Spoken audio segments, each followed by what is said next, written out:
Olá, seja muito bem-vindo, seja muito bem-vinda a mais uma edição do podcast, o Conta e Manda. Antes de começar, eu queria te agradecer demais. Você que está compartilhando, você que está viralizando, você que está curtindo todas as nossas edições aqui no Conta e Manda. Mais de 15 milhões de visualizações somente em uma rede social. Aquela outra lá, aquela vizinha. E hoje um Conta e Manda especial, porque não é todo dia que a gente tem um campeão mundial, Carlos Eduardo Éboli. Bicampeão da Libertadores, campeão mundial. Que isso, hein? Campeão brasileiro, vai contar e mandar muitas histórias. O programa hoje do seu Pod Estúdios, sim, né? Sim. Recebendo Alex! Peraí, não é assim não. É assim que nem ele faz, E que nem ele faz quando a galera vai entrar no link ao vivo. Dá uma moral pra ele, sim, né, a gente vai dar pra você aqui agora, tá cara. Louco, que honra, cara. Vocês estão me isso, fazendo me sentir bem. A vida a gente precisa mais disso. Nosso parceiro valorizar, né? A gente é o seguinte, a gente no Sport TV, a gente acorda cedo e ele trabalha tarde. É verdade. A gente tá no redação. A gente abre a programação e ele fecha a programação. A gente tá no redação e ele tá lá no troca de passes. A única coisa que não muda é que somos garotos de programa. É verdade. Não muda. Barreto Mas olha só, os mais novos, tudo bem. O garoto... A gente já tá começando bem. Já somos senhores de programa, não é isso? Cara. Pô, só de ouvir esse prazer tá aqui. O prazer é nosso, cara. E ao mesmo tempo resenha boa é sempre bom. Pô, jogador caro, hein? Demorou a vir, né, cara? Jogador caro é assim. Mas não demorou tanto. Mas jogador caro, né, rapaz? Foi tranquilo. Só faltou uma churrasqueira aqui, gente. Sim. Eu sou parceiro de churrasco. Mas o que tem aí pra você? O que a gente providenciou? O café. Café não pode faltar. Agora, a gente falou, né? Eu falei vocês falaram dos 15 milhões de views, então, né? Sim, tá agora vai a 30, fácil. Agora vai dobrar. Eu falei que a gente acorda cedo para abrir com redação e você fecha com troca. É mais tranquilo para ir jogador trabalhar à noite? É difícil acordar cedo? Porque é da noite, né? O problema é que os caras para trabalhar à noite muito... Porque vocês todos trabalham à noite, não é possível. Não, e outra coisa, o problema é se... os caras que gostam mais de bebida, eu sempre fui mais tranquilo mesmo de bebida. Não só por causa da profissão, nunca fui de gostar. Então, os caras que bebem normalmente são mais loucos. Como também o troca não passa ali do limite que os treinadores davam. Você vai sair, tá liberado, mais uma hora você tá ali. Mas daí tinha alguns que falavam, professor, até 1 hora. O negócio começa 1 hora. Se não for até as 4, não tem condição, né, cara? Mas, de um lado, eu também sempre fui acostumado a dormir 1 hora, meia-noite e meia. É a rotina, né? A rotina que leva a esse hábito, o jogo né? termina tarde, adrenalina. Eu nunca vi, assim, um dos maiores prejuízos que o clube tem em hotel, por exemplo, em viagem, quando tem viagem, um dos maiores prejuízos é que o clube paga o café da manhã dos jogadores, está incluído. E jogador não toma café da manhã. É raro eu ver jogador tomar café da manhã. Os caras dormem até mais tarde e a maioria já acorda para o almoço. Eu, pelo menos, quando a gente cobria clube e fazia a viagem com os clubes, a gente tem tempo. Quando a gente tinha oportunidade de fazer aquela resenha de boa, tipo assim, vai ter o almoço, vai ter o café da manhã até as 10 horas e depois tem o almoço meio-dia. Aí, até as 10 horas, técnico, fisioterapeuta, fisiologista, não parecia um jogador para tomar café da manhã. Aí vinha a hora do almoço. Os caras com a cara amassada, já direto para almoçar. Era uma coisa natural do jogador. Você acha que ainda é assim? Funciona desse jeito ainda, Alex? Eu acredito. Eu peguei ainda... 2016 foi meu último ano. Eu peguei ainda alguns jovens assim vindo. Sim. Ele ainda é por causa esse perfil de acordar cedo naturalmente pro café da manhã. Alguns que a gente até brincava. Você tá muito velho, vou acordar 8 horas da manhã para tomar café, para quê, né? Sim. Porque a gente vem de sequência de jogos. Então a gente quer descansar. Então, no período de descanso, eu preferia descansar do que comer. Acordava pro almoço, almoçava o que tinha. Se o jogo era de noite, eu dormia e tinha gente que às vezes dormia menos. Isso aí acho que é do perfil de cada um. Mas tem porque a correria, ela te exige, né? Dormir um pouco mais. Então, essa parte da manhã, que você vai dormir ali 1 hora da manhã, às vezes 1h30, aí você aproveita para ir. Mas tem gente que acorda, toma um café e às vezes faz um soninho antes do almoço também. Olha aqui, eu acho muito legal isso, às vezes assim, porque, por exemplo, nós somos da cidade do Rio de Janeiro. A gente nasceu aqui na cidade do Rio de Janeiro. cidade do Rio de Janeiro é gigante, né? Uma população gigante. Agora eu fico imaginando assim, os caras que nascem, né, em cidades que tem 50 mil habitantes, que tem 40 mil habitantes. Por exemplo, o cara que nasce em Cornélio Procópio, por exemplo. 40 mil. E aí esse cara é campeão mundial, é bicampeão de Libertadores. Como é que foi isso, cara, na tua infância? Assim, você numa cidade já cobrou pequena, estátua lá, não? né? Assim, uma cidade pequena, perto de Rio, perto de São Paulo. Aí vai mudar mais ainda pra vocês, porque eu nasci em Cornélio Procópio, mas ali com 1 ano de idade, eu me mudei com meus pais, a gente foi morar em Itambé. Itambé é pertinho de Maringá, só que é uma cidade também, acho que de 4 mil habitantes, 5 mil habitantes. Menos ainda? É, mas só que daí vai além, porque a gente morou no sítio, até quase eu fazer 7 anos de idade. Daí, essa minha infância foi desse jeito, foi no sítio. Pé na terra, foi desse jeito. Meu pai saiu de Cornélio porque ele tinha trabalhado já em banco e tinha sido mecânico de Volks, que eles falavam que era o Fusca, né? Fusca. É, então, meu pai sabe tudo nesse sentido. Só que daí ele foi trabalhar com o irmão dele, que era o irmão mais bem sucedido, da partilha do meu avô, na verdade, ele tinha ficado com a parte e meu pai foi lá. E isso em 82, nós nos mudamos lá para 83. Então, Cornélio Procópio eu não vivi. Então, a minha infância até os 16 anos foi numa cidade, Itambé, e depois mais 10 anos quase na cidade de Santa Amélia, que eu tenho como minha cidade. Que foi onde eu comecei a jogar futebol a partir dos 7 anos.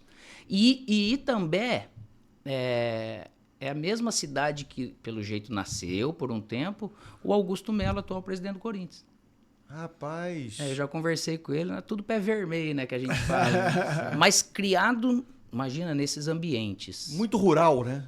Totalmente, cara. Depois que eu jogava futsal, de uma maneira amadora, pela cidade, só que era uma outra época, que a gente brincava na rua, jogava futebol, que era futsal só na época, tinha os jogos escolares, intercolegiais, regionais, tinha tudo. Então a gente era ocupado o tempo todo. E isso me desenvolveu como atleta e como pessoa. Então esse ambiente que você vive ali é muito distante desse futebol de televisão. Então o pessoal fala assim, Alex, você sempre sonhou em ser jogador? Nunca. Assim, porque não passava, cara. Como é que você vai sair de uma cidade... Muito distante para você isso. É muito distante. Vai fazer um teste lá em tal lugar e tal. Aí o que aconteceu? Nesse tempo todo que foi, eu cheguei a jogar por Guarapuava, né? Paranaense, ali uns 2 anos, ali entre 97 e 98, que a gente ia o nosso time ali, a gente se juntava a Guarapuava. Mas só que daí meu pai, agricultor pequeno, quebrou no algodão lá de 94, dificuldade, ao ponto de... Não faltava coisa para comer, porque o sítio te dá. Você cria animal e... Enfim. E aí meu pai tomou a decisão de ir para Campinas. Há quase 50 anos ele já ia fazer, que daí foi mais uma parte educativa bem importante. E eu sempre falei isso, mas é bom sempre estar aqui trazendo de volta. Ele foi ser cobrador de ônibus. A gente morou um tempo na casa de uma tia minha, materna, irmã da minha mãe, para a gente seguir a vida. Então, isso foi de 15 para 16 anos ali, a gente foi para Campinas. 97, eu fui no final de 97, já pegando 98. Aí eu fui jogar futsal também, uma parte em Guarapuava, o segundo semestre em Indaiatuba. E nada, daí você fala assim, poxa vida, você vai começar a ser jogador, Alex? Eu fiz teste, uma peneira no Guarani em 97, não passei, e uma outra... Já tinha quantos anos? Esses 16 anos ali. 16 anos. Que foi 97. Aí, ao mesmo tempo... Eu fiz um teste também no Corinthians, com o nosso time de futsal daí. Fomos nós 4. Os 3 passaram e eu não consegui passar. Os 3 eram muito bons de bola, cara. Assim, e aí eu não passei e segui em Campinas. Aí veio na minha cabeça, falei, cara, o que eu vou fazer? Né? Comecei a jogar futebol de campo agora ali no Amadorzão, Parque Universitário, ali em Campinas. E aí eu falei, poxa, de repente eu vou fazer um curso profissional. Não sabia o que ia fazer. Eu falei, como é que eu vou seguir fazendo o teste? Olha pra você ver como é que é. Ali eu não tinha ideia nenhuma ainda de falar, puxa, eu vou ser ou não. Tanto que teve um dia com um primo meu, um dos primos, tinha primos que jogavam futebol também ali, o Luiz Carlos Barbieri, que jogou no Guarani, Inter e tal. Ele foi jogar desses dias, então eu ficava só, cara, o cara jogou em tal lugar. Até nem acompanhei, mas pô, que legal, foi um ex-jogador. Aí meu primo chegou e falou, Barbi, tal, aqui tá meu primo, aqui. E eu era pequenininho assim, né? Meu filho hoje de 14 anos, eu brinco, o Theo, que ele é maior do que eu era com 17, né? Tive uma maturação bem tardia. Barbi, tal, de fazer uma avaliação, aquela coisa, pensando que um ex-atleta poderia ajudar como acontece comigo hoje. Mas beleza, não aconteceu. Ali na frente eu reencontrei o Barbieri, que daí ele foi meu coordenador de um lado na base, depois foi meu treinador e nós viramos grandes amigos, né? Um troço muito louco. Só que daí eu fui fazer uma avaliação que o Anderson Neves, meu primo, tinha jogado na Ponte Preta, antes de eu pensar em ser jogador, ele tinha saído e foi fazer um teste, uma avaliação com alguns dos amigos que ele conhecia, que tinha saído desses times, no SESI ali em Campinas, e tinha empresário olhando. Desse empresário olhando, ele me convidou, que eu não estava na lista, falou, Rafael, que eu de criação, todo mundo me chamava de Rafael, Rafinha, ficava assim. Eu levei meus apetrechos lá do que eu estava jogando, o cara me chamou no intervalo, perguntou, Alex, do que você joga? Eu jogo de ponta esquerda. Eu estava jogando na base desse jeito. Você não faz a lateral esquerda para mim? Ali eu já comecei a ser severino, né, cara? No futsal eu fazia todas as funções, mas ali já foi severino. E aí chegou no final, o Rudy Machado, que ele é de Uruguaiana, um cara revelou, assim, vários jogadores no interior de São Paulo. Ele pegou o Primavera de Indaiatuba e me levou. E ali começou tudo, em 99. Foi meu primeiro ano de campo e tudo. E aí no final de 99, o mesmo treinador que não tinha me aprovado no teste do Guarani em 97, que é o Donizete, é um cara que... Cara, se for colocar a lista de jogadores da década de 80, ali 90, que ele revelou que toda aquela leva de Guarani foi ele, que ajudou a pescar, a gente perde tempo aqui falando. Foi ele que aprovou a minha compra do Guarani, do Primavera pro Guarani. E aí que começou a minha vida. Aí eu comecei a enxergar um futuro como atleta de futebol a partir de 99. Uma acelerada boa, né? Mas você vê, mas já era eu fazendo, completando a maioridade, cara, que não é comum, saindo do futsal, pequenininho, e ao mesmo tempo você vai. Claro. Só que aí que eu falo... teve Pirassununga na sua vida aí, né? Isso, só que daí eu firmei contrato 3 meses com o Guarani e renovei por 2 anos. Joguei a Copa São Paulo, 2000 eu não joguei, 2001 eu fui emprestado pro Pirassununguense, porque era um projeto do Guarani. Pirassununguense. E era o CAP, né? Clube Atlético Pirassununguense, que estava parado já há um tempo, e foi outro berço para mostrar que a gente não precisa começar pelo time grande. Você precisa estar em algum lugar que você jogue e se destaque lá para chamar a atenção do... Você ainda gosta de carne moída? Rapaz, a carne moída hoje melhorou na qualidade. Daquele jeito não mais, hein, cara? Conta aí essa. Puta que pariu, cara. Todo mundo quer essa, né, cara? Porque assim, quando eu cheguei lá, eles não tinham base nem... Isso no Pirassununguense. No Primavera, eu morava ainda em Campinas, pegava 3 ônibus para ir para Indaiatuba. Para ir 3 ônibus para voltar para estudar e terminar o 2º grau. Hoje é ensino médio. E lá também, quando chegava lá, de bancada. Filé de frango, macarrão, purê de batata. Filé de frango, purê de batata, nem do francês eu como mais. De verdade, daquela época me entojou, assim. Não tem como. Né? E ainda frango frito ele me pega, que lá tinha o chupadinho de frango que a gente falava no Primavera. Chupadinho de frango? Porque a gente pegava a comida e a mistura, que era a carne, era a tiazinha da cozinha que pegava pra gente. Então era contado. Sim. Né? Normal, era 5ª divisão de São Paulo. E aí Pirassununga piorou um pouco, era 6ª divisão. Então abaixo dali era só o desemprego. A tia pegava, ela chupava o dedo, pegava o dedo, a gente passou a chamar de chupadinho de frango, né, cara? E dia especial. E era gozado, porque dia de jogo eles batiam o feijão. Por quê? Naquela ideia, o entendimento é que o feijão gerava gases e atrapalhava no jogo.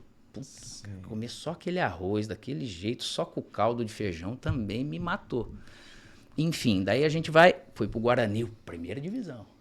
Puxa, Guarani, de verdade, eu saía de casa, comida da mãe, às vezes, para comer no Guarani. Era impressionante a qualidade. Aí eu vou pra Pirassununga. Chego lá, dificuldade, quantidade de comida. O cara fritava o bife pra nós comer, que não dava pra todo mundo. Fritava às 10 pra nós comer 12:30. Aí era o chinelo mesmo, né? Aquele chinelão havaiano, que nós não faz propaganda, mas não ganha nada. E aí pegou tudo que era mais barato, eles pegavam pra gente naquele momento, cara. Caramba. O salário mínimo, tudo era tudo baixo. A gente ganhava 200, 300 reais, 500 reais cada um lá nessa época. E aí ficou repetindo realmente carne moída, de má qualidade. Me desculpe o cozinheiro, mas não tão bem feito, aquela coisa que encebava na boca. Sim. Aí chegou um ponto, nós falamos, de novo carne moída, não tem jeito. Aí o presidente descendo, cara, o presidente ele parecia o Mazzaropi, eu chamava ele de Mazzaropi, desde lá já tinha essas coisas. Falei, presidente, tá de brincadeira, o que foi? Ela, pô, de novo, cara, carne moída, semana inteira, não aguenta mais, cara. Arroz, feijão, carne moída, não aguenta, cara. O atleta, se não comer, não tem energia. Ah, então tá bom, de noite, vamos arrumar alguma coisa pra vocês diferente. Tá bom, a gente foi comer o que tinha pra comer, muitas vezes comia até, abrir uma banana pra comer junto com arroz e feijão, porque a mistura não dava. Aí quando a gente volta de noite todo animado, vai ver o que tem e tal, pô, quem que vai pensar na questão do pimentão assado? Pimentão assado é o diferente que o presidente conseguiu? Aí a hora que nós rasgamos dentro, tinha surpresa, dentro? Carne moída! Cara do céu, vira resenha, mas nesse dia, nego chutava uma coisa pra lá, outra pra cá, enfim. Chutava o pimentão. E tudo morando debaixo da arquibancada, cara, imagina que situação. Mas construiu casca, né? Tudo isso constrói casca, né? E aí pra você ver, quando eu liguei pro meu pai, falei, pô, pai, aqui tá com uma dificuldade, comida. Ó, meu filho, se você quiser voltar pra casa e desistir disso, sou cobrador de ônibus, mas nós vamos fazer de tudo, pô. Eu tenho mais 2 irmãos mais velhos, né? O Alisson e o André Júnior, no caso. E ele falou, se você quiser voltar. Eu falei, pai, vamos ver o que dá. E fiquei, pô, gostando de jogar futebol, já tá ali. Eu tinha contrato de mais 1 ano com o Guarani. Só que daí, nesse momento que eu me permiti ir pra lá junto com outros meninos, puxa, fui gostoso, cara. Nós temos um grupo aqui de Pirassununga dos caras, é um tipo de amizade. Até hoje, né? Na dificuldade. Quando chegou no final do ano, um trabalho pra gente ir embora pra casa, com aquela ligação tão grande. Foi ali que daí o Neto, como gestor, o craque Neto, ele acabou me vendo e aí ele comprou coisa, convenceu o Guarani a me trazer de volta. E aí que veio o Luiz Carlos Barbieri, de novo. Em 2002, ele foi o treinador do Sub-20. Aí ele me colocou como camisa 10. Como é que foi esse reencontro, cara? Você lembra de mim? Meteu essa pra ele? Não teve. Depois, com mais amizade, a gente falou isso. Ah, né? É. E aí eu voltei, a gente foi vice-campeão, perdeu pro Palmeiras, daquela geração do Wagner Love. Né, que jogou depois a Série B do ano seguinte com o Palmeiras, no caso. Então ali a gente fez um relacionamento, ali eu virei camisa 10 mesmo, porque começava como lateral e terminava como meia, né? Ficava assim. E aí ali acabou dando sequência. Porque deu um Neto... O Neto que fez a ponte, então. Porque como ele era um diretor super importante, eu não tinha... O meu empresário, o Luiz Carlino, que é de Campinas, um cara discreto, mas assim, um cara que Deus colocou uma sabedoria. O cara ajudou a me educar, me ensinou muita coisa no mundo que não tem dinheiro que pague. E cara correto, né? Nesse sentido que às vezes você não tem. Então eu conheci ele, acho que já foi ali em 2002. Então eu nunca tive essa... Só que o clube começou a enxergar o Alex de novo como uma condição de uma moeda, vamos dizer assim, né? Respeitando sempre o atleta, que a gente acaba sendo uma mercadoria. Claro. Interessante. E aí chegou aquela questão de jogar 2003, meu primeiro ano como profissional, que daí eu fui bem, jogando lateral, jogando como meia. Quem terminou me treinando profissional? Barbieri. Pô, e depois você se consagrou com a camisa do Corinthians, que tem o Neto como uma referência histórica, né? E eu costumo falar... A história vai escrevendo, né? Cara, e assim, no final de 2003, a gente terminou o ano... A gente chegou a ter 6 meses de salário atrasado nos outros anos. O time profissional de 2003 do Guarani era muito bom, assim, sabe? De jogadores de Série A jogando há muito tempo. E o Guarani era atrativo, né? Nessa década de 80, 90 e até a virada ali pro século XXI, sempre tinha time competitivo. Sim. E aí o Neto, nesse final de 2003, o Rafael Silva e o Dinelso, lembra dele? Dinelso? Que enfrentou muito problema, eles pegaram o passe na justiça e foi pro Corinthians. E essa possibilidade foi me dada. Eu não consegui fazer isso com um clube que me abriu as portas, sabe?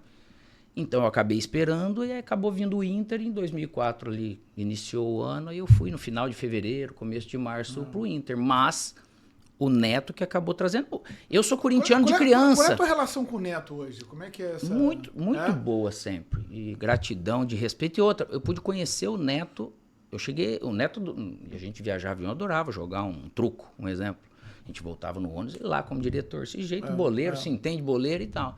E na casa dele, comer uma pizza, de segunda-feira ele fazia uma trucada. Cheguei a levar meu pai lá. Era esse tipo de coisa que acabou batendo. E eu, corintiano de criança, numa família palmeirense, interior do Paraná, era times de São Paulo. Esse time de 90, ele me convenceu, ajudou a me convencer a ser corintiano ainda mais, e era a geração que o Neto era o craque. Então, do bater na bola, daquela coisa tudo. E depois veio o Marcelinho também ser um grande ídolo, o Ronaldo, enfim. Então, essa questão do Corinthians na minha infância bateu muito com o Neto. A hora que eu encontro o Neto no Guarani, ele me fazia chegar 1h30, pelo menos, antes do treino. Vai lá treinar escanteio, falta lateral. Por quê? Porque os treinadores não vão deixar você fazer. Porque na época dele, ele saía do treino físico para treinar falta. Na nossa época já não dava, na minha, aquele diretor. Aí ele lá vendo, treinando falta, daqui a pouco ele, pra mostrar, cara, ele de sapato, gordo, impressionante. Ia lá e por causa do tanto que praticou. Deixa eu te mostrar como é que é, pô. Isso, então nesse sentido você vê, né, ele foi tão vagabundo na vida, né, como atleta, mas pra essa especificidade ele me colocou no rumo de realmente mostrar. Eu sempre gostei, sim, de treinar e acreditar no exercício. Né? Você exercitar, praticar, você vai ficar mais perto. Então a minha relação com ele é de amizade mesmo, de um carinho gigantesco por tudo que ele acrescentou pra mim em todos os lados nesse momento. Ele é um cara super autêntico, né, cara? Assim, fala... Cara, sentar pra conversar, cara, lógico que ele tem um lado, né, meio narcisista, vamos dizer, sim. mas nesse sentido ele ajudou sempre muita gente. E nesse período do Guarani, cara, ele era um momento que ele precisava estar empregado, porque financeiramente ele veio de uma geração que ele não tinha sobrado dinheiro, né? Então ele contava, a gente trocava muito disso e depois que a minha carreira foi andando, a gente seguiu se falando. Então aquilo que ele podia de repente me ajudar, era um toquezinho, outro ele sempre deu. Você disse que o Neto treinava falta, fazia muito isso, você também, né? Ele cobrava isso de você. Por que hoje o jogador não treina mais? É o quê? É a resenha? É o grupo do WhatsApp que está chamando? Não é. É a rede social? Ou é mesmo o fisiologista que não deixa porque vai estourar e tudo mais? A maior culpa é da comissão técnica. Porque eu peguei esse final de carreira onde eu brigava com os caras. Eu não vou treinar só 5 faltas. Às vezes treinava porque eu sentia que era isso. Mas tem muito disso. Aquela insegurança. Você treina tudo, você pratica tudo, e se eu vou pedir para dar um pique a mais, abrir 100 metros, 300 metros, pode. Quando eu vou bater uma bola para treinar algo específico que o futebol pede... Que decide jogo. Tem. Aí você pega uma geração que se você falar para mim que é não, eu saio correndo e tá bom, acaba ajudando. Mas para mim a culpa realmente é dessa... Porque para mim eu não vejo sentido em tudo ser... tudo que eu exercito pro lado físico, você só vai melhorar. Você vai deixar seu corpo mais bem preparado. E isso vem. Antes eu chegava em cima da hora, hoje eu tenho que chegar 1h30 antes do treino, 1 hora no mínimo, para fazer tudo que tem de pré-treino. Eu tenho que sair do treino não correndo, eu tenho que fazer um pós-treino, a massagem, a coisa tudo para agilizar. Aí na hora que eu vou treinar uma bola parada, se eu tiver mal, me sentindo mal, eu não vou me machucar somente por isso. É lógico que tem o movimento. Mas você se autoconhece, os caras têm os dados. Eu não posso pegar e jogar essa responsabilidade pro cara. Então, se eu começo a treinar hoje falta e eu treino 5 faltas de cada lado, eu faço 10, eu vou estar numa condição. Só que se eu vou aumentando, claro, você concorda que o meu corpo vai se preparando. Sim, hoje a gente toma susto quando sai gol de falta. Sim. Parece mas é pela falta de treino. E o rapaz do CSA fez um golaço. Falta de treino, mas ao mesmo tempo falta também de uma personalidade mais forte de jogador. Por exemplo, o seguinte, professor, vou bater, tá? E eu, se eu fosse treinador ou em algum momento, eu puxaria para treinar. Lógico que eu saberia o momento, porque eu tive lá. Um exemplo, eu passei ali no Corinthians como coordenador técnico e depois como auxiliar da casa ali junto com o Silvinho. Então, o que falava para os treinadores, quando eu estava de coordenador, e para os caras? Aí o Fagner, o William, como que tá a perna de vocês? Se o cara falar para mim, tá bom, ele pegava uma, na barreira, 2 na barreira, 3 na barreira, fala, você tá cansado, né? Eu tô, então vamos embora. Pronto. Né? Mas se a gente treinar, vai melhorar. Então, quando começa a se treinar, você percebe primeiro a melhora. É perceptível. O Fagner, o Roger Guedes, tudo melhorando.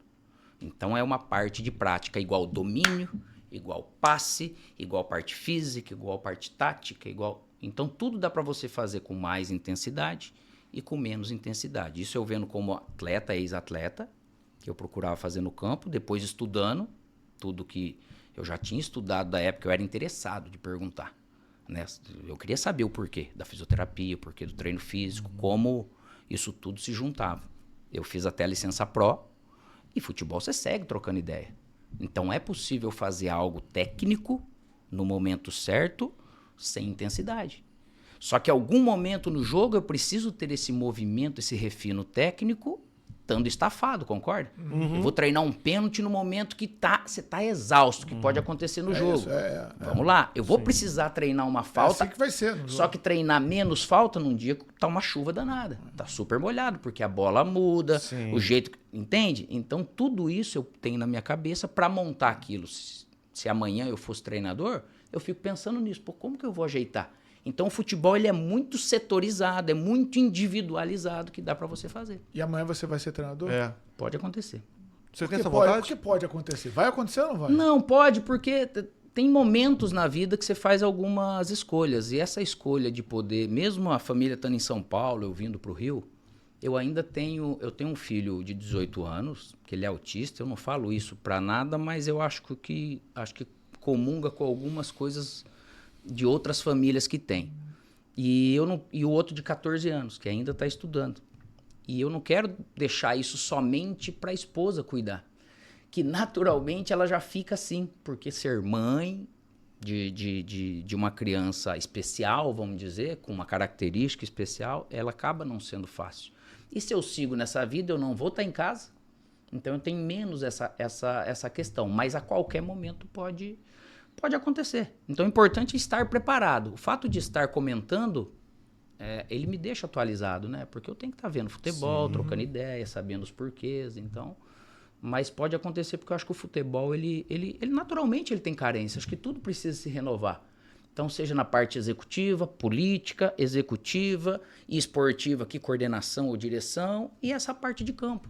Porque como se comunicar com as pessoas que elas também mudam, a gente precisa ter isso e dá vontade sim de fazer. Eu brinco que parece que eu não sou tão apaixonado igual o Felipe Luiz, isso aí realmente, mas ao mesmo tempo dá vontade. Mas você anda mandando zap pra alguém, e aí, poxa, eu tenho vontade, se aparecer uma oportunidade, você era fazendo isso ou você tá Não, mandando zap não, mas das pessoas que eu conheço no futebol, eu falo a mesma coisa. Né? Se eu estou numa conversa, Alex, tá gostando? Eu gosto do que eu faço, mas se aparecer uma oportunidade que eu julgue num momento, não sei se agora, daqui 6 meses, daqui 1 ano, que seja legal, eu gostaria de participar. Mas que jeito você pensaria, de coordenador ou treinador? Eu falei, realmente isso pode ser de coordenador, sim, porque ser treinador sem ter uma estrutura boa aqui, que eu acho que tem essa vaga para melhorar executivo, diretor, coordenador esportivo, para chegar na comissão. Que também o futebol evoluiu, o organograma ele tem que melhorar. Então essa especialidade de um ex-atleta com condição para estar aqui, igual o Juan e o Fabinho Soldado ficaram no Flamengo, igual tá o D'Alessandro lá no Inter, igual de repente o Vitor ficou aprendendo com o Rodrigo Caetano, mas ele foi para um lado executivo. No Galo. Então esse intermédio eu acho importante porque o executivo ele não tem como ver todo o treino. E ele não domina isso 100%, porque o Rodrigo Caetano domina porque jogou. O Vitor domina porque jogou. O Alessandro, que foi do Corinthians, também jogou. Mas nem todo mundo vai ser. Então, eu acho que é um casamento que dá super certo para essa estrutura de campo. O cara tá vendo lá. Aconteceu isso mesmo, Aleco? Não aconteceu. Não aconteceu. Se falar com o treinador, com os jogadores, e você ser um intermédio de filtrar algumas coisas, eu acho importante. Porque sempre se falou o seguinte, perdão, Éboli, sempre se falou o seguinte, porque... uma coisa é o cara ter sido jogador e ir trabalhar dentro de uma comissão, dentro de um organograma, mas aí, assim, só o fato de ter sido jogador não é suficiente. Não. Né? Então, assim, jogou bola, ok, mas ao mesmo tempo se qualificou, estudou para poder entender como é que funciona a questão envolvendo o comando, a gestão... ser líder, montar um organograma. Isso que também tem que existir. Isso que a gente tem que aprender. Quando eu comecei a fazer a licença B, ali de novo, eu tomei um susto de realidade, que é o seguinte, senta aqui num grupo de 5, de 6 e prepara uma semana de treino. Isso. Sabe aquele negócio que dá um branco, né? Que você fala, você pensar no treino. Não, e eu treinava a semana toda. Isso, e eu consegui entender os porquês do treino. Tá bom, a hora que a gente sentou no grupo, eles falavam, Alex, calma, que daí já tinha gente já sendo treinador de base, tinha Aí eles começaram a montar e eu começava a me ver naquilo. Falar, esse aqui de repente não pode ser assim ou assado. Os caras, faz sentido. Mas ali você precisa pegar algo. Só que daí vem o outro passo. O liderar, eu acho que também... você pode formar se o cara tiver perfil. Se ele não tiver perfil, nem Harvard forma um líder, eu acho. Por causa de você ter... o líder ele tem que ter o pensamento macro. Uhum. Você tem que ter a sensibilidade individual para saber como que vai, que as pessoas são diferentes. Você paga na Europa, por mais que cada um...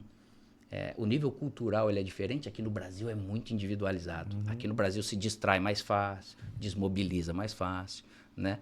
Então, o estudo ele acaba te trazendo, mas complementando. Tem gente que vai ser no máximo terceiro auxiliar ali, vai te ajudar a montar treino e vai ser assim. Você acha que é para toda a casa. Só que tipo assim, você virar treinador, depois de você tido uma carreira vitoriosa como atleta, esse cara vai sair muito na frente, igual o Felipe Luiz agora.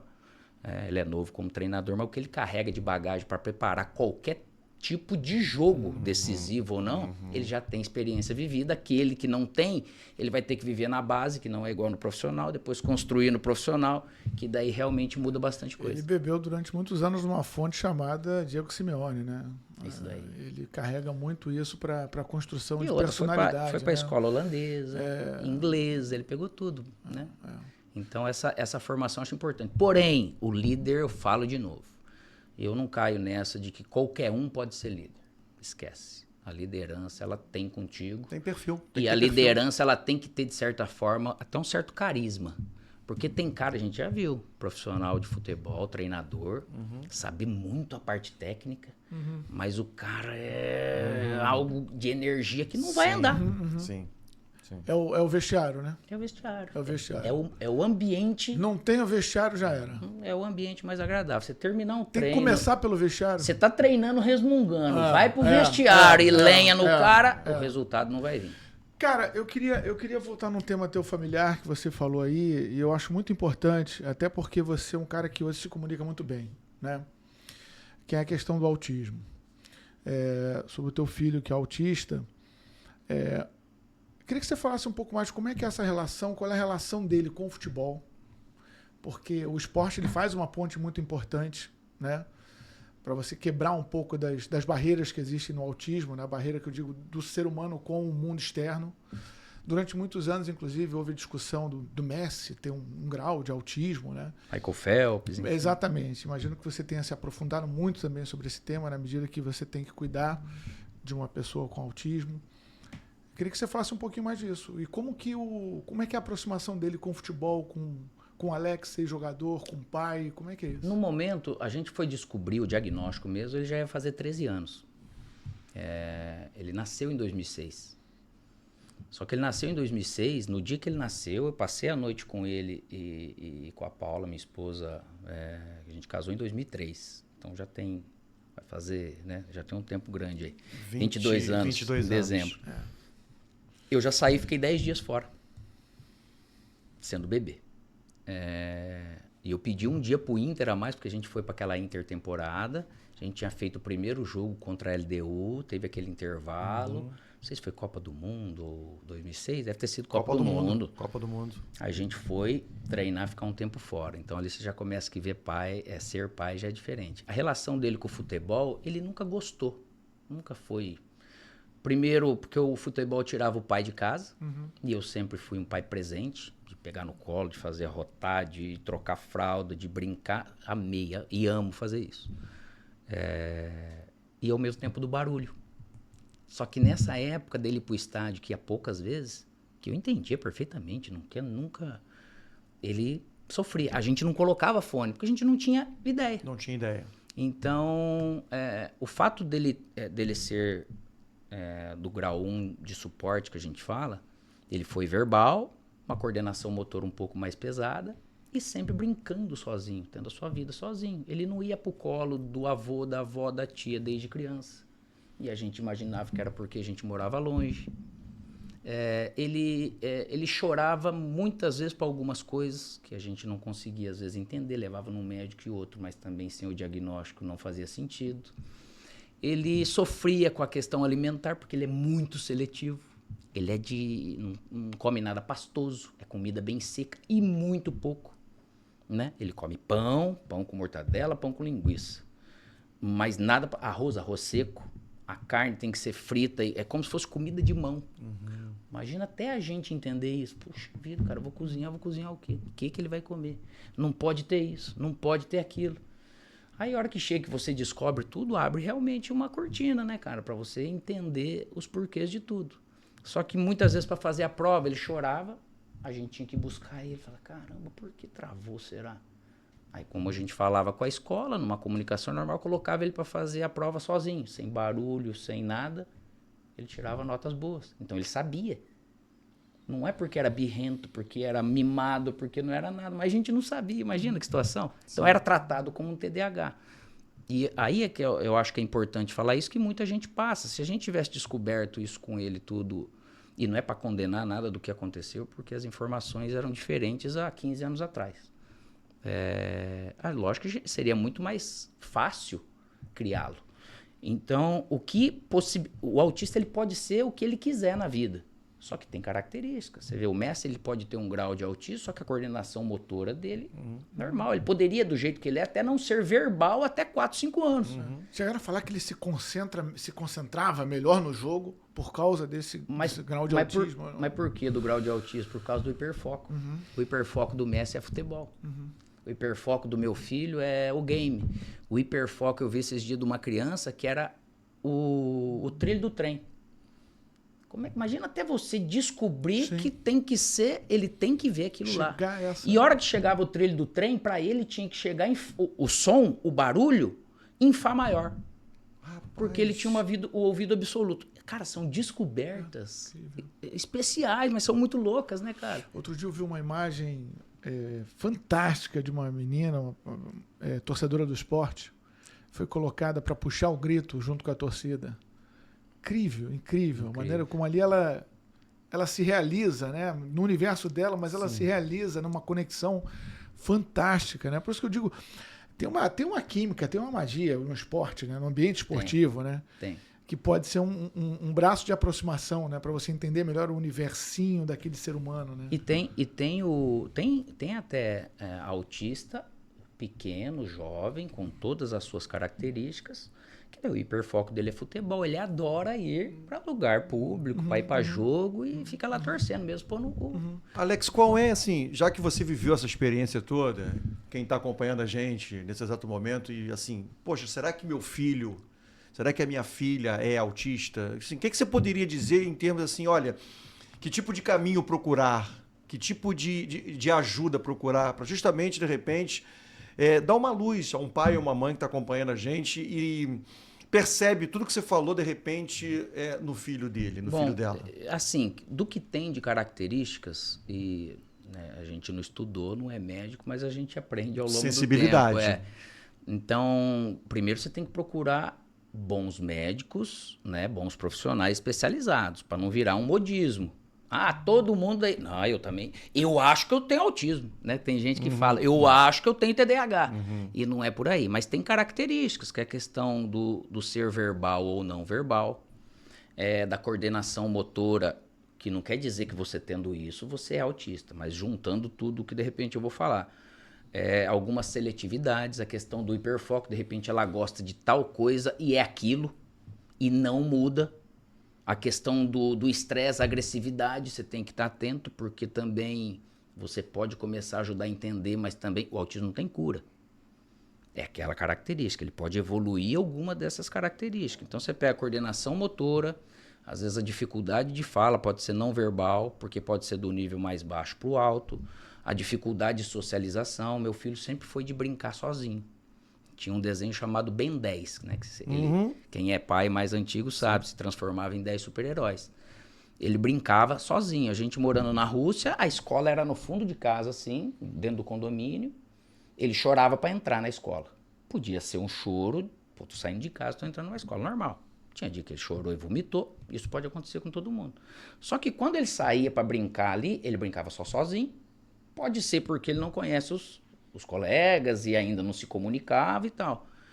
Só que ele brincava sozinho ali, aí eu falava pra Paula, que a gente ficava olhando pela janela, 30 metros da gente ali. Eu falei, se eu fosse ele, eu saía de lá, eu vinha pra casa, pô. Ele não. Ele ficava brincando, sozinho, sabe? Se transformando nas coisas desde moleque. E até hoje ele tem brincadeiras assim. E a gente tem que respeitar o mundo dele. Que antes parecia, pô, vai crescer desse jeito. E ele gosta disso. Batia o sinal, ele entrava na fila automaticamente. Voltava para dentro da sala. Se ia dormir ou se não ia dormir, era outra coisa. Aí você fica pensando que característica louca. Daí, isso na época, para minha esposa, criou um problema nele. Criou um trauma nele. E quando ele veio tratar para cá, que a gente daí veio pro Corinthians, depois foi pro Catar, voltou para Porto Alegre. Falava, não, realmente isso aí pode ser um trauma disso. Poderia até ser, mas não era da característica dele. E isso também gera o quê? Uma certa imaturidade. É uma outra característica. De repente, juntando algumas coisas e você procurando um bom profissional, é aí que você vai poder, de repente, ter uma certeza sobre isso. E tudo isso que ele tem de característica, nada mudou. Tem a bolacha que ele come durante o dia, tem a bolacha que ele come durante a noite. Se não tiver, ele não come, tudo bem. Mas ele não come outra coisa. Ele come o pão com mortadela, só que a maionese, ele come maionese no pão, mas não come maionese no pão com linguiça. Ele corta o pão, coloca a mortadela. Só que a textura que você vai pegar ali, ele já, se é para ele colocar a maionese, ele quase vomita. Ele tem ânsia. Olha para você ver que você acha que é fácil viver com tudo isso? Não é. Principalmente sem entender. Mas parece bobagem, mas não é. E não ter vergonha de daqui a pouco ter o diagnóstico para conviver na sociedade. Porque a gente ia sair para alguns lugares, tentar fazer algumas coisas e não dava por causa dessa característica dele. E tá bom, a gente aprendeu a respeitar isso. Você roteirizou tua carreira muito em cima disso, porque você não rodou tanto com vários jogadores. Total. Né? São Paulo, Porto Alegre, Algarafa, né? Algarafa é Arábia? É Catar. Doha. E Moscou. E olha que Moscou, que dava muito medo, eu sinto muita falta de lá. Sinto saudade. Foi muito bom lá. Só que na gestação do meu segundo filho, a gente teve que vir, era uma gravidez de risco, não iria voltar mais para a Rússia, enfim. Aconteceu e veio depois a história que aconteceu no Corinthians. Só que eu não era realmente de pular de galho em galho, não me imaginava por causa dessa estrutura. Um exemplo, eu tive ali, 14 foi muito bom, ali em 15, eu tive contato... Eu tive o presidente do Botafogo me ligando, não sei se foi 15 ou 16, mas eu tive ali no primeiro semestre de 15, eu cheguei a estar acertado com o Flamengo, porque o Inter não me queria lá e não queria renovar. E o Rodrigo Caetano e o Bandeira. Só que esse medo do Rio de Janeiro e o medo do Rio de Janeiro sendo um novo lugar com tudo isso que a gente tinha, que ainda não tinha o diagnóstico do Lucas. Então isso pautou realmente algumas mudanças. Pesou. Teve um momento ali no final da carreira, que às vezes poderia ter ido para um time ou outro, saindo do Inter. Como muita gente faz, também dá uma esticada na carreira, né? Aí, já sabendo do diagnóstico dele, pesava muito a questão. E aí, como é que vai mudar? Para minha esposa falar assim, vamos, não é problema ser parceiro. Mas tudo novo de novo, aí eu acabei encerrando a carreira, achando melhor do que fazer isso. E ele isso. ficou numa base agora, ele tem uma base. Tem uma base que é São Paulo, tem médico que é lá de Londrina, mas a gente consegue levar, mas também tem todo o suporte em São Paulo. O meu pequeno, mesma coisa, ele trata artrite reumatoide desde 4 para 5 anos. Ele teve uveíte, já passou por 3 procedimentos na vista, vai passar por mais um, possivelmente para 2 agora. Toma as injeçãozinhas para controlar a artrite, que pode ser pro resto da vida. Os médicos hoje são lá em São Paulo. Aí você fica nisso, fala, poxa vida, e aí? Então você se pauta também por isso. Não deixo de estar aqui trabalhando, seguindo a vida, né? Mas é aquela questão da renúncia, que deixar de estar com a família, perde, cara. O meu filho, eu sei que ele precisa de pai. Você estabeleceu uma prioridade. Uma prioridade. Mas aí tem momentos. Aí você fala da vida de treinador, às vezes você tem um pé atrás, você fala, e aí? Como é que vai ser? Agora eu entendo melhor tua reticência a respeito, porque técnico, você tem um como pé diria atrás. o saudoso Valdir Espinosa, tem uma mala do frio e uma mala do calor. O telefone tocou, pega a mala do frio ou pega a mala do calor. Não, e a nossa rotina é de 4 em 4 meses que técnico é isso. Então a falta de estabilidade sempre Não, vai e me mesmo, pegar. e mesmo que tenha uma estabilidade, gente. Você tem um campeonato brasileiro, você tem uma Libertadores. Né? Rotina Então, de assim, viagem. Você fica em casa. Claro, você não fica em casa. Mesmo assim. Um exemplo, né? Eu sou técnico do Palmeiras. Então, assim, eu sou o Abel Ferreira. Vamos imaginar que o Abel Ferreira não fosse português, fosse brasileiro. Mora em São Paulo, tá bom, mas sai pra jogar no Rio de Janeiro, vai jogar no Sul, vai jogar. É 2 dias por semana em casa. Isso aí. Entendeu? A ausência ela continua sendo muito grande. Muito legal, muito importante você ter falado desse lado da tua vida pra gente aqui. Muito bacana. Vamos então para as realizações, né? Porque isso não impediu você de realizar muitas coisas no campo. Tinha que fazer mais ainda. Não impediu você de empilhar títulos, cara, títulos assim, importantes. Rapidinho, antes de você entrar, porque assim, eu tenho que perguntar isso. Porque você tá desde o início falando da tua trajetória de vida. E eu tô assim ensaiando para perguntar, né? Mas aí a gente vai para um outro tema e tal. Cara, assim, você acha que você é muito iluminado? Muito. Porque... É virado pra lua mesmo? Cara, porque olha só, tudo que você falou até agora, tudo que você falou do teu início de carreira, entre aspas, né, como jogador, onde você nasceu, uma cidade minúscula, e aí você vai ainda para uma cidade menor ainda, a tua sequência de vida, você ser bicampeão de Libertadores, campeão do mundo. Cara, superação dos obstáculos. Mas é um iluminado ou focado? Não, focado, mas iluminado também. Não, peraí. Porque olha só, tem um monte de gente que tem foco. Vamos lá. Você acha que Deus chegou e falou assim, olha só, que nem Romário já falou, é você? Você acha isso? Assim, Deus me deu o dom. Eu penso assim, né? Eu sou criado no catolicismo, mas eu acredito. Deus deu o dom, ele não me impediu de fazer escolhas, porque o livre-arbítrio está aí, ele criou isso e as consequências também. Muitos colegas talentosos, às vezes mais talentosos do que eu, não escolheu o caminho da renúncia, da dedicação, da disciplina, para poder utilizar daquele dom que ele tinha. Eu falo de iluminado porque ele me ajudou, um exemplo, meu empresário é um ponto desse. Quando eu podia desistir lá atrás em Pirassununga, eu não desisti. Tava de saco cheio da carne moída. Isso, aí aparece um neto. Mas para aparecer algumas coisas assim, aí você tem que estar realmente no caminho, porque ninguém quer problema. Ninguém quer. Então, a hora que o cara enxerga em você uma possibilidade, e eu sempre fui assim desde moleque, de dormir para jogar no outro dia, a preferência... Mas um monte de gente dorme cedo para jogar no outro dia e não tem a trajetória que você teve. Tá, mas aí tem um detalhe. Aí acho que não é nem falta de luz. Iluminado, porque eu falo que eu estive nos momentos certos, nos clubes certos, com as pessoas certas. Isso sim. Mas a gente conseguiu ter essa luz para escolher esses melhores lugares, né? Mas tem gente que... o funil, ele é pequeno. Não vai dar espaço para todo mundo. Mesmo eu saindo de lá... Aí o pessoal fala assim, a história do Alex é encorajadora. Só que do Alex é de nem 1% daqueles que jogam futebol, ou é um percentual muito pequeno que sai de um lugar tão pequeno para conquistar algo. Mas por quê? Eu vejo tudo isso muito mais em cima. Tem o talento e tudo, mas a dedicação. A renúncia, pagar o preço para casar cedo, ficar com a família esse tempo todo e falar, eu vou enfrentar isso daqui. Eu fiquei 9 anos no Inter, beleza, né? É uma escolha e foi possível porque eu construí. Se eu não vencesse, eu não ia conseguir ter ficado lá. E muitos atletas não têm isso, porque às vezes ele vai para um time, vai para um Inter no momento que não deu certo. Aí ele não vai ficar lá, não vai construir história e tudo. Eu venho pro Corinthians, imagina, como corintiano que não passou no teste para poder ganhar uma Libertadores inédita que nem aquele time de 98, 99, 2000 tinha ganhado. Se isso não é ser iluminado, eu não sei o que é.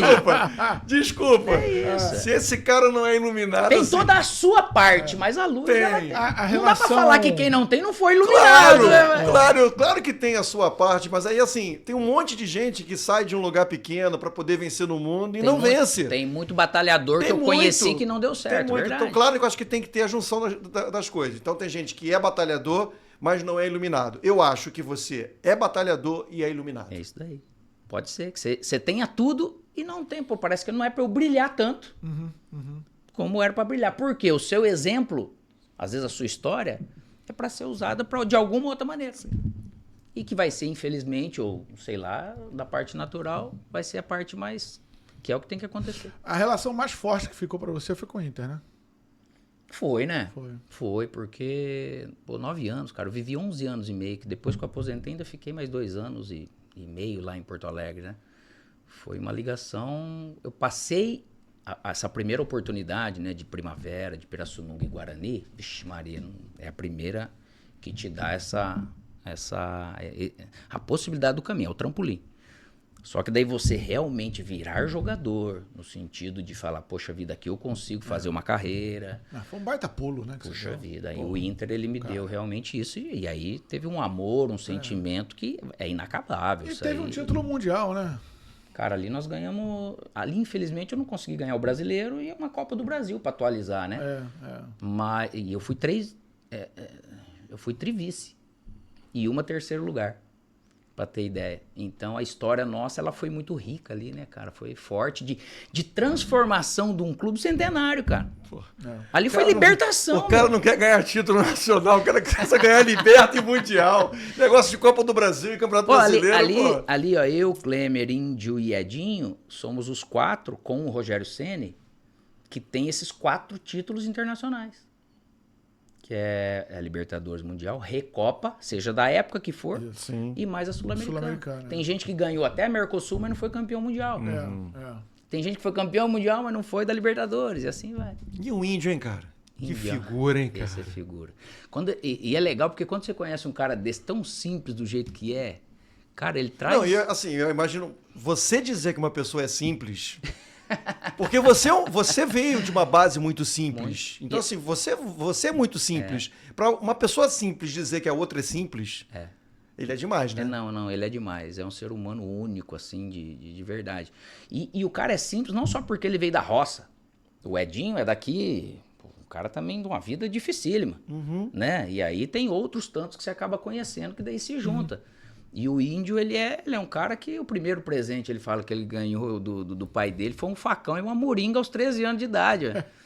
Filho, o caminhão da cana passa aqui 4 horas da manhã. Se vira, meu! A hora que o cara conta um tipo de história desse, você fala, poxa vida, mas de verdade, ele é um cara espetacular, meu. O cara, ele tentou ser entregador de gás. No final do primeiro dia, ele falou que desistiu porque era muito pra cabeça dele guardar todas as ruas, os endereços. Ah, é? Ai, cara, é um cara engraçadíssimo, assim, bicho. Não é à toa que ele ficou 10 anos. Não é à toa que ele virou jogador mesmo. Sim. Porque antes ele fazia merda pra caramba, né? Ele ficou até com a fama de louco no Palmeiras, né? Sim. Mas a hora que ele chega ali com 30 para 31 anos no Inter, cara, ali ele transforma a vida dele, como transformou de todos nós. Então ali não juntou muita gente que era bom, o cara mais velho que era o Klemer, poucos vitoriosos, o Tinga, entende? Daqui a pouco aquilo ali virou uma família e a gente... Deu liga. Deu liga. O Atlético Mineiro, que era o time dos renegados, com o Ronaldinho, que foi lá e ganhou a Libertadores. Olha pra você ver. Não, cara, e aquele título mundial... Eu tô até puxando aqui, né? Isso que dá mais orgulho, cara. O jogo com o Barcelona... Fala um pouquinho, cara. Como é que foi a preleção daquele jogo com o Barcelona? Cara, é que a preleção, ela... Vocês botaram na cabeça, não, vai dar pra vencer? Não. Ou tem que acontecer tudo certo pra nós jogar? Não, a gente foi acreditando. Pô, porque tu olhava pro outro lado, tinha lá o Deco, tinha o Iniesta, tinha... Gaúcho. O Gaúcho. Era Puyol, era Rafa Marques, Mota, Silvinho, Edmilson, enfim. Né? Valdez no gol. Chave no banco. Messi banco, começando, Eto'o. O Eto'o não foi, graças a Deus, né, pelo menos. Foi por isso, mas mesmo assim, foi né? Por isso, né? Porra, mas aí como é que foi o Papo do Abel? Cara... imagina que loucura. Era o time do momento no mundo. Era o melhor time do mundo. Sim. Com o Ronaldinho 2 vezes melhor do mundo, o time jogando um futebol inovador. Vocês amarraram com o Rijkaard. O nosso time era muito chato pra jogar contra. E aí tem a semelhança que depois nós vamos falar com o time do Corinthians. Então era muito competitivo. Nosso time tinha várias lideranças dentro do campo. Aquele entendimento macro do que é, o que eu preciso fazer. E aí, a hora que a gente começa a estudar Barcelona, que naturalmente, dia a dia, a gente não consegue esmiuçar tudo os detalhes de quarta e domingo. Concorda?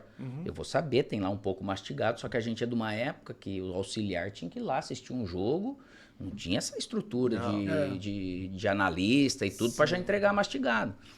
Então, o Barcelona, o Barcelona e o Al-Ahly, do Egito, a gente esmiuçou tudo, padrão de comportamento, em todos os momentos, quando tá ganhando, quando tá perdendo, como perdeu, por que perdeu. Pô, isso aí, a hora que você vai pro campo, você precisa ter tempo. E isso com o Barcelona a gente teve. Mas aí aumentou o desespero quando você estudou demais. A hora que a gente vê eles ganhando de 4-0 do América, jogando um futebol assim natural, né, cara? A gente olha um pro outro e fala, ih, cara, fudeu, hein, cara, sabe? Tinha essa brincadeira, claro, né? E a gente no Japão, essa questão de fuso horário, cara, eu lembro que tava surgindo, sabe o que? Qual série que explodiu? Lost. Sim. Você chega no Japão, o que você vai assistir? Tinha Globo Internacional lá não, cara. Aquele pessoal conversando lá, não dava, então nós pegava no Lost. Até acostumar a dormir, mas, cara, vivendo numa euforia, a gente não tinha ideia do que poderia acontecer, a gente tinha ideia até onde, o que a gente poderia fazer. E que aquele dia seria único. Sim. E a hora que você pensar que tem mais aqui, se você tiver que sair sem perna, você vai sair sem perna. Mas o que ajudou a gente foi realmente estudar muito, ir pro campo, praticar muito. Ó, aqui tá errado, assim não pode acontecer, assim não, e todo mundo no mesmo pacote. Então essa energia de estar no mesmo pacote, acabou que no jogo a gente teria que atrapalhar o Barcelona, teria também que dar susto, mas quase ninguém dava susto, aí todo mundo tentava fazer. E acabou dando certo. O Barcelona finalizou pouco naquele jogo. Aí que tá o detalhe. Pouco, cara. Eu até, depois pensando, eu imaginei que tivesse sido uma supremacia maior. Só que para chegar naquele ponto, a gente conseguiu realmente anular bastante coisa deles. E outra, conseguiu ter um pouco de jogo, não foi um negócio atropelador. Não foi. Não foi. E aí o personagem que entra, que é o Gabiru, né? Inter e Barcelona, gol do título. E que Gabiru. E entra no lugar de quem? Fernandão. Cara que ele é muito forte, porque ele foi realmente... acreditou quando o Gabiru botou a bola na rede? Não é possível. Não, acreditou, não é a gente, a hora que ele foi entrar, falou, rapaz, esse é o Fernandão, é o Gabira, né, cara? Gabiru aqui, ó, sentindo o cheiro do bigode, ó. Ele fica assim, cheirador de bigode. E o problema é que ali naquele momento, o Michel, eles vinham numa baixa assim com os torcedores, né? Eles não estavam jogando tão bem e tal.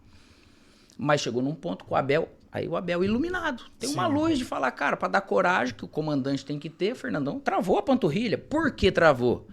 Porque o Fernandão junto, ele teve a ideia junto de falar, vem cá, cara, estudando. Vamos ter mais coragem? Por que nós vamos jogar com um atacante, sendo que todo mundo joga com um atacante e tem dificuldade? Tá bom, mas por quê? Porque eles têm o Van Bronckhorst e o lateral direito, que era o italiano. Nossa, estava na minha cabeça agora que eu falei do lado esquerdo, eu esqueci do direito, mas... Zambrota. Depois entrou o Belete. Não era construtor.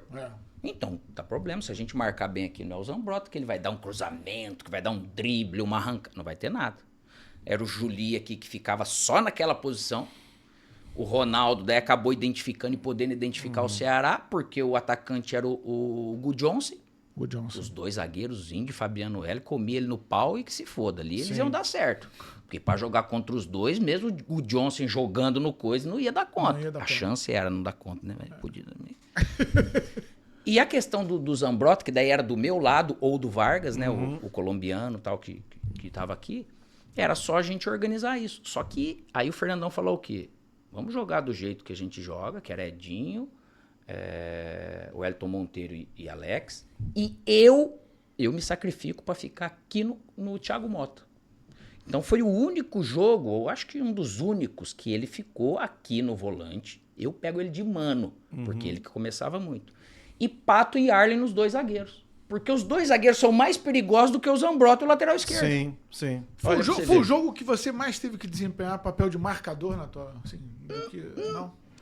Você é mais exigido de acordo com essa qualidade dos adversários. Cara, é difícil marcar esses caras, meu. Eu gostei desse negócio que você falou aí, assim, porque você fala, porque o Fernandão e tal. Então foi assim, eu tô tentando visualizar. O Abel... que é o líder, que era o líder, o comandante, né? Gente, vamos falar aqui sobre o jogo com o Barcelona e tal. E aí imagino que tenha projetado, mostrado vídeos e tal. Como é que foi depois? O Fernandão fala isso, você fala alguma coisa, quem mais falou para tentar montar a melhor maneira de jogar contra o Barcelona? Como é que foi essa resenha entre vocês? O bom do Abel é que em todo jogo que ia acontecer, ele era muito aberto. Sim. Né? Então você tá vendo o jogo, ó, esse jogo jogando assim e tal, de repente tava pensando assim, e já vem, pô, tem um plano B, tem não sei o que lá. Então o Fernandão sempre foi lúcido nisso.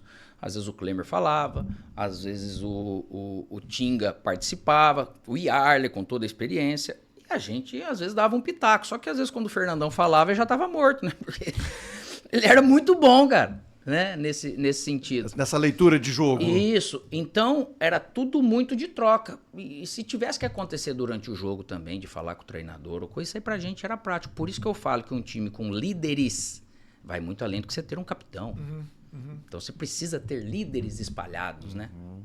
Porque ninguém domina um ambiente sozinho. Isso é impossível. Então, e todos com boa visão tática isso, também. E essa troca também. A gente fala, tática. pô, por que a gente não faz isso? Tá bom, vamos pro campo. Porque tem que trocar com o técnico, Tem né? que trocar. É só, vamos esperar pra ver. Uma Não frase que me irrita vamos esperar pra ver o que o professor tem a falar. Não, mas e você, camarada que tá no mas campo? o cara que fala isso ele também não tem ideia, vamos dizer, né? De falar alguma coisa. Vamos ver lá, é automático, já vem. A maioria deles volta pro vestiário, fica calado esperando que o técnico... Aí já tem que mudar. O jornalismo não precisa nem entrevistar esse tipo de atleta, porque ele não vai pescar nada, né, cara? Ainda mais no intervalo. Então você vai daí depois, quando você tem tempo, você leva pro campo. E como já tinha criado uma relação de confiança muito grande, de entendimento, não tem nada da vaidade. É porque foi porque o Abel, por exemplo, eu não vou aceitar porque é o Fernandão, é um jogador, e como é que fica a minha moral? Não, porque é o seguinte, depois que é dado essa ideia, assim, junto, de compartilhar... Todo mundo compra a ideia. Aí é o treinador que vai, a gente vai pro campo, do jeito que foi. Treina. Aí o Abel também vai ajustando, a gente vai ajustando. Pô, Alex, aqui você tá saindo muito antes do tempo, volta lá. Opa, beleza, nesse tempo, porque se você sair muito antes lá no Zambrota, vai sobrar um espaço pra 2 aqui e tal. E aí realmente vem. Então não é a ideia foi do Fernandão, se não fosse ele não teria acontecido. Não, mas a ideia era comum de acontecer naquele elenco nosso. Como é que foi perder o Fernandão? Cara, foi difícil demais, assim. Onde é que você tava quando você recebe a notícia? Eu estava na casa do meu pai, lá em Santa Amélia, e eu lembro que eu estava acordando, porque foi bem de manhã que saiu a notícia. Ele sai, o quarto dele é aqui, tem um quarto de visita e o outro que tem o banheiro social. Aí ele tá saindo de lá e eu tô levantando aqui. Aí ele falou, chorando, falou, liga a TV. Eu falei, por quê? Falou, o Fernandão. A voz chorando e coisa assim. O que tem que o Fernandão ver lá que parece que ele morreu? Tipo, como assim? Eu tava... Era um momento Copa do Mundo de 14, né? Era junho, 7 de junho. Sim. Aí a hora que eu ligo, eu tô vendo aquilo incrédulo. Eu falo, não é possível. Porque além dele ser um cara espetacular, querido, também um cara simples, um cara... Ele é um cara que pra gente, ele parecia quase um super-herói, assim, né? Ele não podia andar em Porto Alegre, cara. Porque o cara resolvia tantos problemas pra gente dentro de campo que você fica até com aquela inveja gostosa. Você fala, meu Deus, como é que pode? É igual a gente vê os extra-classe fazendo isso. E você carregar isso de liderança, você só vai saber quando, de repente, você é líder de um time desse jeito, né? Até arrepia. E perder ele foi difícil, porque a gente se falava, cara. Eu tinha só 3 anos, eu tenho, 3 anos a menos que ele. E aquilo que o Rafael Sobis conta, a gente também passava. Klemer, que era já mais velho, e mais velho que ele, Tinga, Yarley, enfim. Ele é um tipo de cara especial. Ele era um cara tão lúcido, destemido, porque quem conhece, quem enxerga o macro, ele naturalmente já tem mais respostas. Mas nem todo mundo vai enxergar como ele. E às vezes se enxerga, não tem a personalidade, a qualidade, a capacidade e a luz dele para resolver tudo aquilo. Então, muitas vezes que o cara te carregou nas costas, a hora que você vê que um cara desse morrer, você fala, não é possível, com essa idade, de falar com ele ontem e daqui a pouco... Não faz sentido. Então, isso deu muito trabalho para poder assimilar. E aí, você fica naquele meio voando, meio travado, aí a imprensa queria falar com alguns de nós. Daí, a hora que liga a imprensa para falar contigo, eu não conseguia falar. Aí que você vê uma realidade. Aí eu falando com o Klemer, como que vai ser esse contato? Porque ele daí estava em Porto Alegre, a Fernanda estava em Porto Alegre, eu acho, e E ele falava, Alex, eu não sei. Daí no sábado, que foi disso, eu lembro, podendo pegar a programação que eu já não conseguia sair, porque eu teria que ir para Londrina, de Londrina, São Paulo, Goiânia, e fazer algo assim. E aí eu falei, cara, como é que eu não vou? Eu lembro que a minha esposa até falou, se eu não for, eu acho que você vai se arrepender. Aí fiquei sabendo coisa, eu fretei um avião logo cedo para ir passar o dia em Goiânia e depois voltar para lá. Além de dar suporte para Fernanda, as crianças tinham 11 anos. Nossa. E a gente ali convivia, era muito disso. Fazia uma festa de aniversário de um filho, é todo mundo, né? A relação de 4 anos, todo mundo junto, ela ficou muito forte. E foi esse baque, assim, que até hoje é um tipo de cara, que faz muita falta hoje em dia na sociedade. E foi complicado. De ter até as mensagens, assim, vira e mexe, você puxar lá Fernandão e olhar algo, é muito pesado. Aí você chega lá para poder ver se aquilo é verdade, mesmo assim você não acredita que é. E é assim que a gente segue, porque daí você perde uma referência na sua vida. Sim. Tem pessoas importantes, né? Sim. Então, nesse sentido, é muito triste, mas no começo foi um baque muito pesado. Que daí, estando no Inter, que a gente foi fazer um jogo, eu acho que foi com o Flamengo. Eu não lembro qual mês que foi, e aquele negócio de fazer homenagem no minuto 9. Caraca, cara, antes de rezar, assim, pra mim era muito difícil. O Abel até quis me tirar do jogo, falei, não, vamos embora. E então tudo que envolve ele, assim, é um negócio absurdo. Tanto que até por ele não ter passado, até lá em Porto Alegre, a Fernanda fala, ela se arrepende hoje de não ter mandado, ela falou, eu sabia do carinho, mas aquela mobilização toda que se teve, ele era muito Ayrton Senna pros colorados, sabe? Assim, pra gente ali, sim, era muito grande. Até hoje uma grande referência, né? Vai ser sempre pra história. Você fala muito da força desse grupo, né, do Internacional. Qual a importância do Abel nessa conexão aí? Cara, a gente já veio muito bem montado do Muricy, né, de 2005. Uhum. E a hora que ele saiu, de certa forma, foi uma surpresa, né? Porque, poxa vida, deixou a gente. Teve aquela questão do 2005 do Brasileirão, né? Da gente estar na frente, moralmente ter ganho, aconteceu tudo aquilo. Mas aí ele sai e vem o Abel. Aí é um negócio. Eu tive num projeto que é onde o Fernando Carvalho era um cara também especial. Muito especial. Um cara que entende futebol, entende gente. Potencializa todo mundo, respeita todo mundo que tem. Ele ia contratando jogadores que ele já tinha. Ele falava, Alex, o treinador, amanhã pode estar o João, o Abel, o Muricy, eu preciso dar para eles algo. Lógico, quando eles chegam, se é possível atender alguma característica, acontece.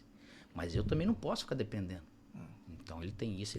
O técnico vai embora, eu faço o quê aqui? Impressionante como ele acertou de montar o elenco perfeito. Ele errou muito pouco. Lógico que errou num outro, faz parte. Mas o Fernando Carvalho foi um dos grandes presidentes do cara. E aí ele teve uma questão de valorização dessa marca internacional que, poxa vida, né? Tanto que nem todo mundo conseguiu fazer a mesma gestão que ele fez. E a hora revelava muitos jogadores. Isso. E a hora que ele traz o Abel, cara, você conhece o Abel num dia, no outro você tá apaixonado, né? Porque... O terceiro tá vendo vir com ele. Cara, é muito gostoso o ambiente se trabalhar com ele e ainda mais num time comprometido.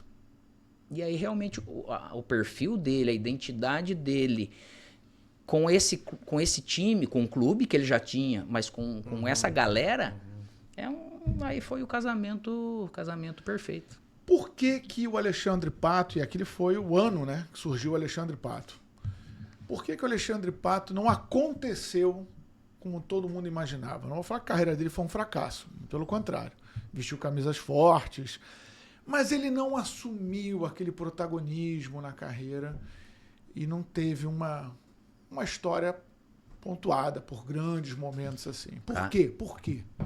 Cara, eu acho, não posso falar que ele não se dedicou mas eu acredito que alguma coisa naturalmente faltou, porque ele enfrentou muita lesão. E o Pato é um cara muito leve, assim, sabe? Aquele cara que parece que não tá nem aí com nada. Por isso que desde jovem, porque o talento dele, se a gente for ver, cara, Porque você pegou ele surgindo. Pô, E aí, quando o moleque cara, surgiu 15, ali... 16 anos, Ele ele entrou no Mundial. subia pra treinar com a gente ali, ele dava um calor no índio, cara. E o índio voando. Não era fácil. Bolívar... Ficava bolado com ele? Poxa vida, cara, como é que vai encontrar, né? Mas aí na raiz dele também, ali no coletivo? Dava umas mordidinhas, né? Não tinha como, né? Ó o moleque. Presta atenção. Mas lógico que chamava atenção, né? E quando ele vem no profissional e realiza isso, cara, daquele tamanho, com aquela personalidade, você fala, vai ser um novo Ronaldo, né? Ele chegou muito forte. Ele Muito. tinha tudo, cara. Drible, velocidade, criatividade, ele tinha malandragem, ele tinha tudo. Era um cara frio, cabeceava, finalizava. Completo. Tudo. Você fala, Alex, um dos mais talentosos que você jogou, nossa, ele tá ali, não Foi tem parar como. no Milan rapidinho. Então, o fato dele não ter acontecido, brigado por bola de ouro, essas coisas, tudo, cara, eu acho que pode ter faltado alguma coisa nesse sentido. Você acha que ele se empolgou mais com o ambiente social que ele construiu em torno da fama do futebol? Não sei se empolgou ou ele escolheu isso. Né? Da questão de querer também, de gostar, da questão. Ele é um cara muito simples, Não, tá? se ele escolheu por uma empolgação que ele Isso, teve. e né? às vezes acabou não trazendo toda a dedicação que era possível pro corpo dele, pra genética dele, pro biotipo dele, que não pode ser comum no Milan, um cara machuca tantas vezes quando ele machucou, e o resto da carreira a mesma coisa. Então pode ter tido algo ali além do que a dedicação, pode, mas da parte dele, porque esses caras que vêm com a genética muito boa igual ele, de fibra rápida, força, estatura, biotipo completo. Ele nunca assinou um contrato ruim, cara. Não. E sempre assina um contrato bom, porque o nego acredita no talento dele. Tá certo. E aí que tá o detalhe. Dinheiro ele ganhou. Isso aí não é o problema, mas muitas das vezes ele ganhou por causa do nome Alexandre Pato. Do nome. Nome, Mais do nome do que propriamente. Nome por causa do talento. Sim. Não propriamente do que acontecia dentro de campo. Tinha como o Corinthians naquele momento falar, foi um fracasso. Não foi um fracasso a intenção do Corinthians pagar 40 milhões. Foi um fracasso que aconteceu ali. Sim. Né? Eu fui lá pro Chelsea, não foi tanto. Lógico que os caras vão apostar. Foi pra China, foi pra tudo. Mas ele é um tipo de cara que era um sucessor. Futebol, né? A gente torce pra que venham realmente sucessores. Sim. E ele é dessa geração que imagina, a gente já imaginava, Neymar, Ganso, Alexandre Pato. Pô, vai sair Ronaldinho Gaúcho, né? Sucessor. Sucessor. E de um nível altíssimo. Só que daí passou realmente a gerar muita dúvida, e eu acho que daí gerou muita dúvida nele, e aí ao mesmo tempo parecia que era tarde para ele conseguir ser aquele Alexandre Pato que poderia, e isso frustrou muita gente, e frustrou muita gente até com carinho, não é por causa de crítica de coisa, é porque ele é reconhecidamente um tipo de talento único, cara, que é muito difícil de aparecer. Alex, tem jogador que eu costumo dizer o seguinte, tem um exemplo clássico, não é da tua época, né? Mas imagino que você tenha ouvido falar e tal. É da tua? É da minha época. Então é da época do índio também. É da época do índio. Vocês são da mesma faixa etária. Não é da minha época, não. É da época dele. Mas falam que só o índio jogou. Então, só o índio jogou com o Falcão no Inter. E eu cito o exemplo desse jogador. Para ilustrar o que eu vou te perguntar. Dirceu Lopes foi jogador do Cruzeiro, lá nos anos 70. E era de um nível absurdo. Absurdo. Eu sei que você não viu, mas a gente não ouve conhece. falar tudo, então. né? E aí o seguinte, jogava demais, mas não conseguia jogar na seleção. Por quê? Porque tinha Zico e Rivelino. O Alex é um Dirceu Lopes nesse sentido, ou seja, tu jogou muito, mas tu nasceu num ano errado, na época errada, porque na tua época na seleção brasileira tinha jogador bom pra caramba. Mas não, lógico que acho que até um pouco menos do que a analogia eu entendo. Mas eu não carrego frustração, né? Porque até quando eu fui em 2008 e 2009, cara, pensa numa sensação que... Imagino que para vocês irem cobrir seleção claro, também tem o ápice, né? Sem dúvida. E a gente lá é a melhor sensação do mundo. E eu só vivi coisa boa, mas viver a seleção, ele é a coroação disso. E seleção brasileira, para mim, de futebol, não tem aquela, você pensa... Cara, é exército, meu. Se precisar ir pra guerra, se te chamar, você tem que ir. É nosso país. E nesse sentido é uma alegria muito grande. Eu vivi a expectativa de ir para a Copa 2010. E sou, cara, grato num ponto com o Dunga para ter me ajudado, né? Reconhecer naquele momento tudo e me levar para sentir isso. E foi um grupo muito bom, de um projeto muito bom, de um ciclo muito bom que... Só perdeu um jogo. Infelizmente, é isso daí. E aí, ao mesmo tempo, mesmo não participando, porque eu poderia até ter ido, que ele chegou a me utilizar, você viu, jogando, naquele ano, 2008, eu fiz 33 gols. Primeiro ano jogando como meio atacante. Aí ele me levou no final de 2008, 2 convocações. 2009 que eu vou para a Rússia, de lá eu sigo no mesmo padrão, ele me leva. Só que ele chegou a me utilizar de lateral. Que daí tinha o Felipe Luiz vindo, novo, tinha o Marcelo também, mas não se pegou. E aí ele acabou levando acho que é o Felipe, né? O Michel Bastos. Michel Bastos e Gilberto para a Copa do Mundo. O Gilberto ele já não estava no mercado, mas levou pela experiência. Mas eu vivi essa expectativa que eu falava, poxa vida, mesmo que vá também para ser, porque eu sempre joguei, eu domino a função, tô bem fisicamente, não tem problema. Não, e grupo de seleção, quanto mais jogador tiver atuando em outras posições, é bom, porque são só 23. Quer dizer, 23 não, são 20. E se você tem 3 goleiros, então assim, tu tem que ter lateral que jogue de zagueiro, ou então lateral que jogue de volante. Tem aquele lateral que era só lateral. Claro, que aí Mas o Michel também jogava no Lyon de atacante. Sim. Mas a base que teve de lateral não atrapalhava. Se acontece de machucar alguém durante a Copa, acaba ajudando. Mas essa questão de ter realmente uma geração também muito boa, é óbvio. E óbvio que o Ronaldinho Gaúcho poderia ter seguido jogando também, né? Mas a ida pra Moscou, você acha que deu uma esfriada tua? Não, não, pelo contrário. Porque quando eu fui pra lá... Esfriou porque é frio pra caramba. A ESPN... Isso esfriou. Mas o mínimo que eu peguei lá, vamos dizer, não vou falar máximo, é 29 negativo. Ah, que beleza. Joguei com 18 negativo, tudo tranquilo, né? Mas a gente se adaptou. Quase morreu, mas se adaptou. Graças a Deus eu não tive a tuberculose do Thiago Silva, do nosso capeta. Mas lá não, porque o Paulo Paixão, ele estava na época, que era o preparador físico, ele estava no CSK. Então, nesse sentido de você se tornar um selecionável, como eu me tornei em 2008, a gente seguia. Alex, como é que tá? Pô, Paulo, o que eu posso fazer fora de período? Então, a gente mantinha esse contato, que era o normal, desses 40, 50 nomes aí. E eu já feliz porque eu estava nessa lista.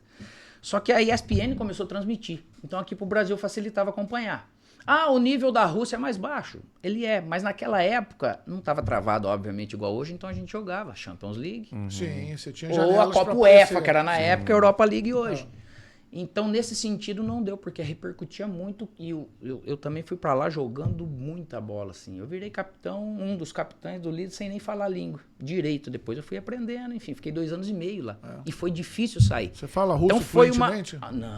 Não cheguei a falar, mas eu tava a caminho de, né? Coisa complicada. Porque eu conseguia falar por telefone com o pessoal, né? E então foi um lugar muito gostoso. Eu sou muito bem tratado até hoje, assim, de receber mensagem, seja de aniversário, alguma coisa. Já me convidaram para ir lá e, enfim, ainda não voltei. Mas lá não acredito. Eu queria ter ficado no Inter, porque faltava 1 ano e meio para a Copa do Mundo. E eu sendo convocado, mas o Inter também quis me vender. Eu ia fazer 27 anos. Era uma oportunidade, estava surgindo o Tyson, então como eu estava jogando daquele jeito, daqui a pouco eu tenho que tirar o Alex, que foi tão bem, não sei o que lá, a seleção, como é que eu vou fazer? Então foi escolhida a venda por causa disso tudo, mas a Rússia também, ela me fez também seguir num trampolim de um nível, quando você sai mais velho, mais experiente, eu cheguei, vesti a camisa e fui jogar sem problema. E aí depois foi parar no Corinthians, né? Onde você escreveu uma página também fantástica no Corinthians. Né? E aí que vem os porquês ou algumas explicações das histórias, cara, que você nunca entende. Mas iluminado. Isso. Te fala, poxa vida, por que o Corinthians numa hora dessa? Né? Você pensar. Por quê? Porque o projeto do Corinthians aí vem o outro lado. O Andrés foi o outro presidente que eu peguei de um momento espetacular e que fez tudo dar certo. Desde que pegou, subiu. Aquele time, ele já tinha sido campeão, chegado em final e já tinha toda uma base. Perdeu pro Tolima ali no início de 2011. Ele deu casca, né? Mas ali foi algo que o time ele já tinha um tempo de história. Então, quando eles me ligam, que eu ainda tô na Rússia, e o Tite me liga, fala, e aí? Falei, poxa, eu trabalharia contigo no Corinthians sem problema. Tem só a situação daqui que não é fácil a saída. Tentamos empréstimo, não conseguiu. Uma dessas viagens de férias de dezembro eu saí, entre a conexão de São Paulo-Londrina, eu passei, fui no Parque São Jorge falar com o Andrés. Cara muito prático, muito fácil de lidar assim de tipo de negócio. Ele falou, fica tranquilo, você não vai perder nada. Ele até brincou comigo, falou, eu vou te dar a oportunidade de jogar num time grande. Ele falou bem assim. E aí vendo a história, você fala do Corinthians por quê? Essa história de poder conquistar uma Libertadores inédita, ali não estava classificado, estava saindo um trauma, né, de uma Libertadores, que era o Tolima. Todo aquele quebra-quebra. Alex, Corinthians é uma bomba relógio, mas se ganhar alguma coisa, o negócio é coisa. Foi o bom pro Tite, né? Bom pro Tite. Foi o bom pra carreira do e Tite. eles, a diretoria falou, e o Tite também, eles falaram, o Tite chegou e falou, eu só me dá o Alex. Me dá mais o Alex aqui que coisa. Aí chegou eu e o Sheik, né, no mesmo momento. E aí veio vindo os outros jogadores. Veio o Douglas, né, do Grêmio, que ele estava na época, foi se fortalecendo com esse nível de experiência e tudo. Quantas vezes vocês rezaram pela ponta do dedo do Cássio naquele ano? Nossa! Obrigado, senhor, por não ter cortado a unha. Imagina pra ver todo o histórico de Corinthians e Libertadores. Sim, jogar todo jogo com medo danado de perder e ser eliminado. Aí entra o Cássio e tem aquele dedo, cara. Eu vendo lá de trás, aquele histórico. E ali era um outro momento de... Eu tava no Pacaembu nesse dia, eu tava fazendo o jogo, né? Comentando o jogo no Pacaembu. Cara, não acreditei quando... E esse foi um momento para todo mundo também se fortalecer como história, dentro do clube, dentro do futebol, porque te valida. Opa, tá aqui, você ganhou uma Libertadores, né? Nós ganhamos um Brasileirão, né? Jogando bem. E a gente foi pra Libertadores bem pronto, assim. Que eu lembro de ter dado uma entrevista pro Lance, acho que foi 19 de janeiro, de falar, pô, Alex, o que se assemelha, o que você vê... Você que já foi campeão, daquilo que você viu no Inter. Eu falo, cara, esse time se vai ganhar ou não, não tem como saber antes. Mas que tem um perfil, cara, de disputar, de ser resiliente, de competir, assim, é muito parecido. E muitos querendo escrever a primeira história. É que eu acho que o título ali foi no jogo, foi no confronto com o Vasco. Sei lá. Acho ganhou mais força, lógico. Muita força ali. Só que depois do Vasco ainda veio o Santos do Neymar, atual campeão. Sim. Né? Você tem... Como é que você está avaliando esse momento do Tite? Não o Tite treinador, mas o Tite ser humano. Aí que tá um detalhe. Esses caras... A vida de treinador é muito difícil, gente.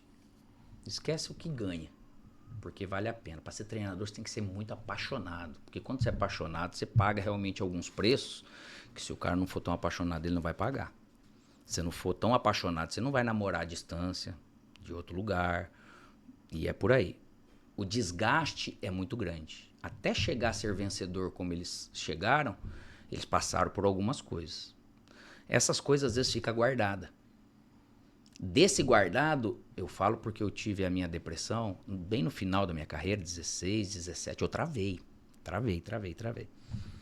E aí você vê que realmente algumas coisas que ficam dentro da gente é a sujeira.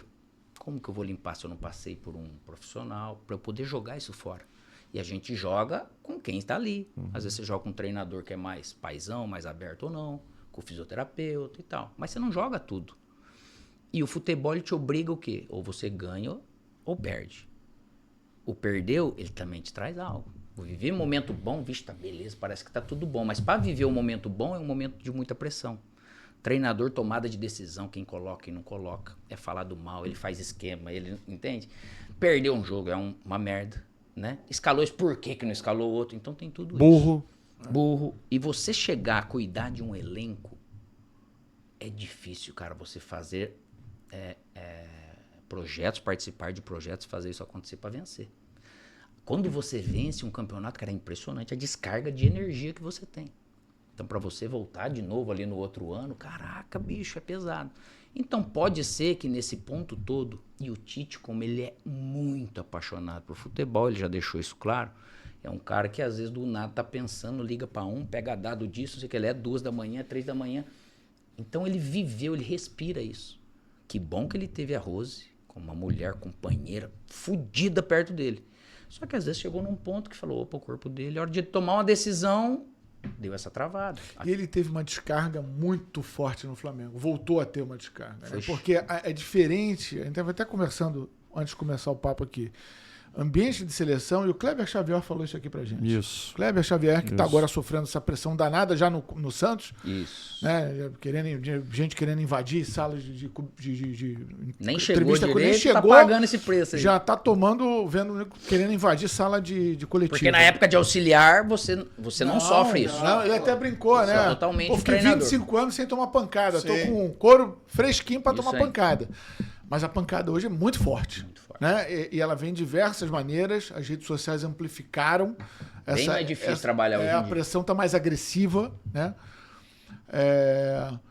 Mas eu acho que o Tite, ele estava foram 6 anos de seleção brasileira. Com um outro tipo de relacionamento com a torcida. E aí vem pro Sem o dia a dia. Vem o turbilhão Flamengo. Que é o turbilhão Corinthians. E outra coisa, se a gente for pensar, Carlão, foi muito bom, só que a frustração dele não ter ganhado a Copa do Mundo trouxe algo pra ele que era a coroação total, com time pra ganhar. Copas, né? E um ciclo inteiro que ele queria. Isso tanto, daí, né? com time pra ganhar, só que a culpa é como se fosse toda dele e eu não vejo assim. Não é porque eu gosto do Tite que eu trabalhei com ele, eu acho injusto o jogador de seleção desse nível não ser cobrado, porque dentro de campo a gente tem que tomar decisão sim, nem tudo depende do treinador não. Então os caras falharam nessas 2 Copas do Mundo desse jeito e a culpa não é só do treinador, só que carregaram muito. O Tite parece que virou um cara que não sabe de futebol e tudo. Impressionante. Então isso eu acho muito injusto, isso pesou pra ele. Do mesmo jeito que mesmo sem ganhar, sem o ciclo, eu acho que o Dorival tá enfrentando. Esse começo no Corinthians, eu até falei no Troca esses dias, eu tô achando ele triste ainda, triste por pesado. Sair Tá travado. Imagina a frustração de você sair depois de alguns jogos, num jogo desse contra a Argentina, você não recupera isso. Então, eu acho que isso pode ter pesado pro Tite. Quando ele falou, eu não vou trabalhar em 2023 e acaba assumindo o Flamengo, mesmo com todas as características para entender, ali é um passo atrás, um pouco atrás da sua palavra que ele não gostaria de dar, certo? Mesmo já sendo, o projeto começa aqui, é diferente e tal. A hora que ele pega aquilo para fazer dar certo e não dá certo, né, no tempo todo, ele passa a ser cobrado por uma torcida gigante e, ao mesmo tempo, ele encontra isso em todo lugar. Sim. Na hora dele voltar a trabalhar, que ele foi tomar essa decisão, pelo que se noticiou pro Corinthians, baixou algo. Que daí veio, às vezes... Essa sujeira que você falou. Ou seja, aquilo que estava guardado lá e agora. Que às vezes você fala assim, eu vou para tal lugar jogar de novo, vou para tal lugar trabalhar de repórter, mas você não está preparado para aquilo, mas você não sabe. Sim. Igual. Vou colocar assim, o Nilmar, lembra o Nilmar no Santos? Sim. Ele veio, ele não queria aceitar, mas a proposta era boa. Ele chega em Santos, o Santos, a cidade, para ele, característica dele, não era. Tanto que ele escolheu morar em São Paulo. Aí chegou num... O cara leve, bem resolvido, e é decidido. Tem uma família, tudo legal. Só que ele tá lá, ele começa um dia, ele começa 2 dias naquilo que ele não pensava, chegou uma hora que travou. Né? Então, eu acho que com o Tite aconteceu isso. Aliás, Nilmar outro talento, né? Talentoso. E sofreu pra caramba com lesão, né? E ele teve as 2 cirurgias de cruzado, uma em cada... Saiu de uma, já veio a outra. Só que ele ainda voltou a jogar futebol, só que ele não ficou no Brasil, né? Porque ele foi pro Emirados, foi pro Catar, vindo do Vila Real, veio pro Inter. Do Inter, eu lembro que eu tava no quarto com ele, o Magrão era empresário na época, ligando pra ele ir pra Dubai. Pô, Seco, vamos ficar aqui, cara, puta time bom, né? A gente ali 2013 pra 2014, puxa vida. Ele acabou indo. Então, o dinheiro ele acabou fazendo. Só que ele também não viveu essa questão de ganhar. Ele ganhou a Sul-Americana ali com a gente, gauchão, mas de ganhar esse tipo de título com o Inter, que ele também virou, pô, foi de moleque lá de... Sim. Então, mas acabou tendo uma carreira mais curta por causa da questão da depressão. A tua depressão que você disse que encarou foi 16, que você falou? Foi final de carreira? Foi, os sentimentos eu comecei ali em segunda quinzena de 15... Já no final de 16 foi difícil, porque eu acabei sendo rebaixado com o Inter. E isso também me doeu, me machucou até hoje. Assim, tem algo, parece que é mal resolvido, né? Mas mesmo sendo tratado. E aí ele me travou. E daí o Inter me mandou embora. Aí já é sentimento de fim de carreira, já é sentimento de pós-carreira. Isso, mas eu pensava... Qual foi a explicação que você encontrou? Eu pensava e me enxergava com condição física, mental, de ir mais 3, 4 anos. Porque 2016, eu treinava, você já se conhece, é gostoso você fazer tudo e tal. Só que aí ficou muito pesado. Por ter ficado pesado assim, eu não recebi boas propostas, assim, sabe? Aquilo, até batemos numa porta ou outra que, para aquele nível que você sempre jogou, com todo respeito a todas as outras equipes e projetos, mas só que eu falo, se eu sair do Inter aqui para ir para um projeto que vai brigar para não cair de novo, aí eu pulo do prédio. Então eu não tava com cabeça. Quem me procurou ali, eu falo sempre, foi o presidente Batistotti, que ele tava no Avaí. Floripa, para essa parte final de carreira eu pensava, Floripa, Curitiba, de escolher lugar, pensando em família e tudo, eu falei, de repente seria um lugar. Ele me procura, eu falo, presidente, eu nesse momento ali em 2017, o Inter tinha me mandado embora, porque eu tinha contrato até metade de 17. Eu só não vou falar pro senhor agora que eu não tenho clareza, eu não tenho lucidez, eu não tenho para falar, eu vou vestir o seu projeto como eu acho que eu tenho que vestir. Porque você vai querer um Alex lá que de repente eu agora não posso dar. Pode ser que daqui 15 dias, um mês, 2 meses, eu vá decidir algo. Pode ter certeza que eu vou procurar o senhor. Se eu não vou pro Avaí, eu vou te mostrar que não é por causa do Avaí. Só que quando acaba o ano de 2006, o Inter me manda embora, o primeiro clube que eu fui atrás, antes do Avaí me procurar, foi a Chapecoense, depois do acidente. Só que lá, pro projeto, naquela época, eles não me quiseram. O Alex vai se adaptar aqui. Eu não coloquei nenhum empecilho, eu me coloquei à disposição. Falei, aí faz sentido para mim, né? De poder participar de algo assim. Então eu não fui, porque daí eu não me senti bem nesse momento. Mas no final de 17, para começo de 18, eu procurei o presidente. Fui lá, passei uma tarde lá com ele no Avaí. Ele dando que gostaria, que queria, aquela coisa toda. Acabou não dando certo. E aí ficou daquele jeito. Eu falei, poxa vida, se for ver assim, ao final... Aí no final de 2018, 2 anos parado, eu cheguei a falar com o Rogério Ceni, que ele estava no Fortaleza, ele me ligou para perguntar, puta, Alex, 2 anos parado. Então eu falei, olha, eu sigo treinando, Rogério, você sabe, se eu fosse aí eu iria levar alguém para trabalhar e tal. Não aconteceu. Então como não aconteceu naturalmente, eu falei, agora, acabou. Aí eu me ofereci pro Londrina, porque eu voltaria de Porto Alegre para casa, isso tratando a depressão.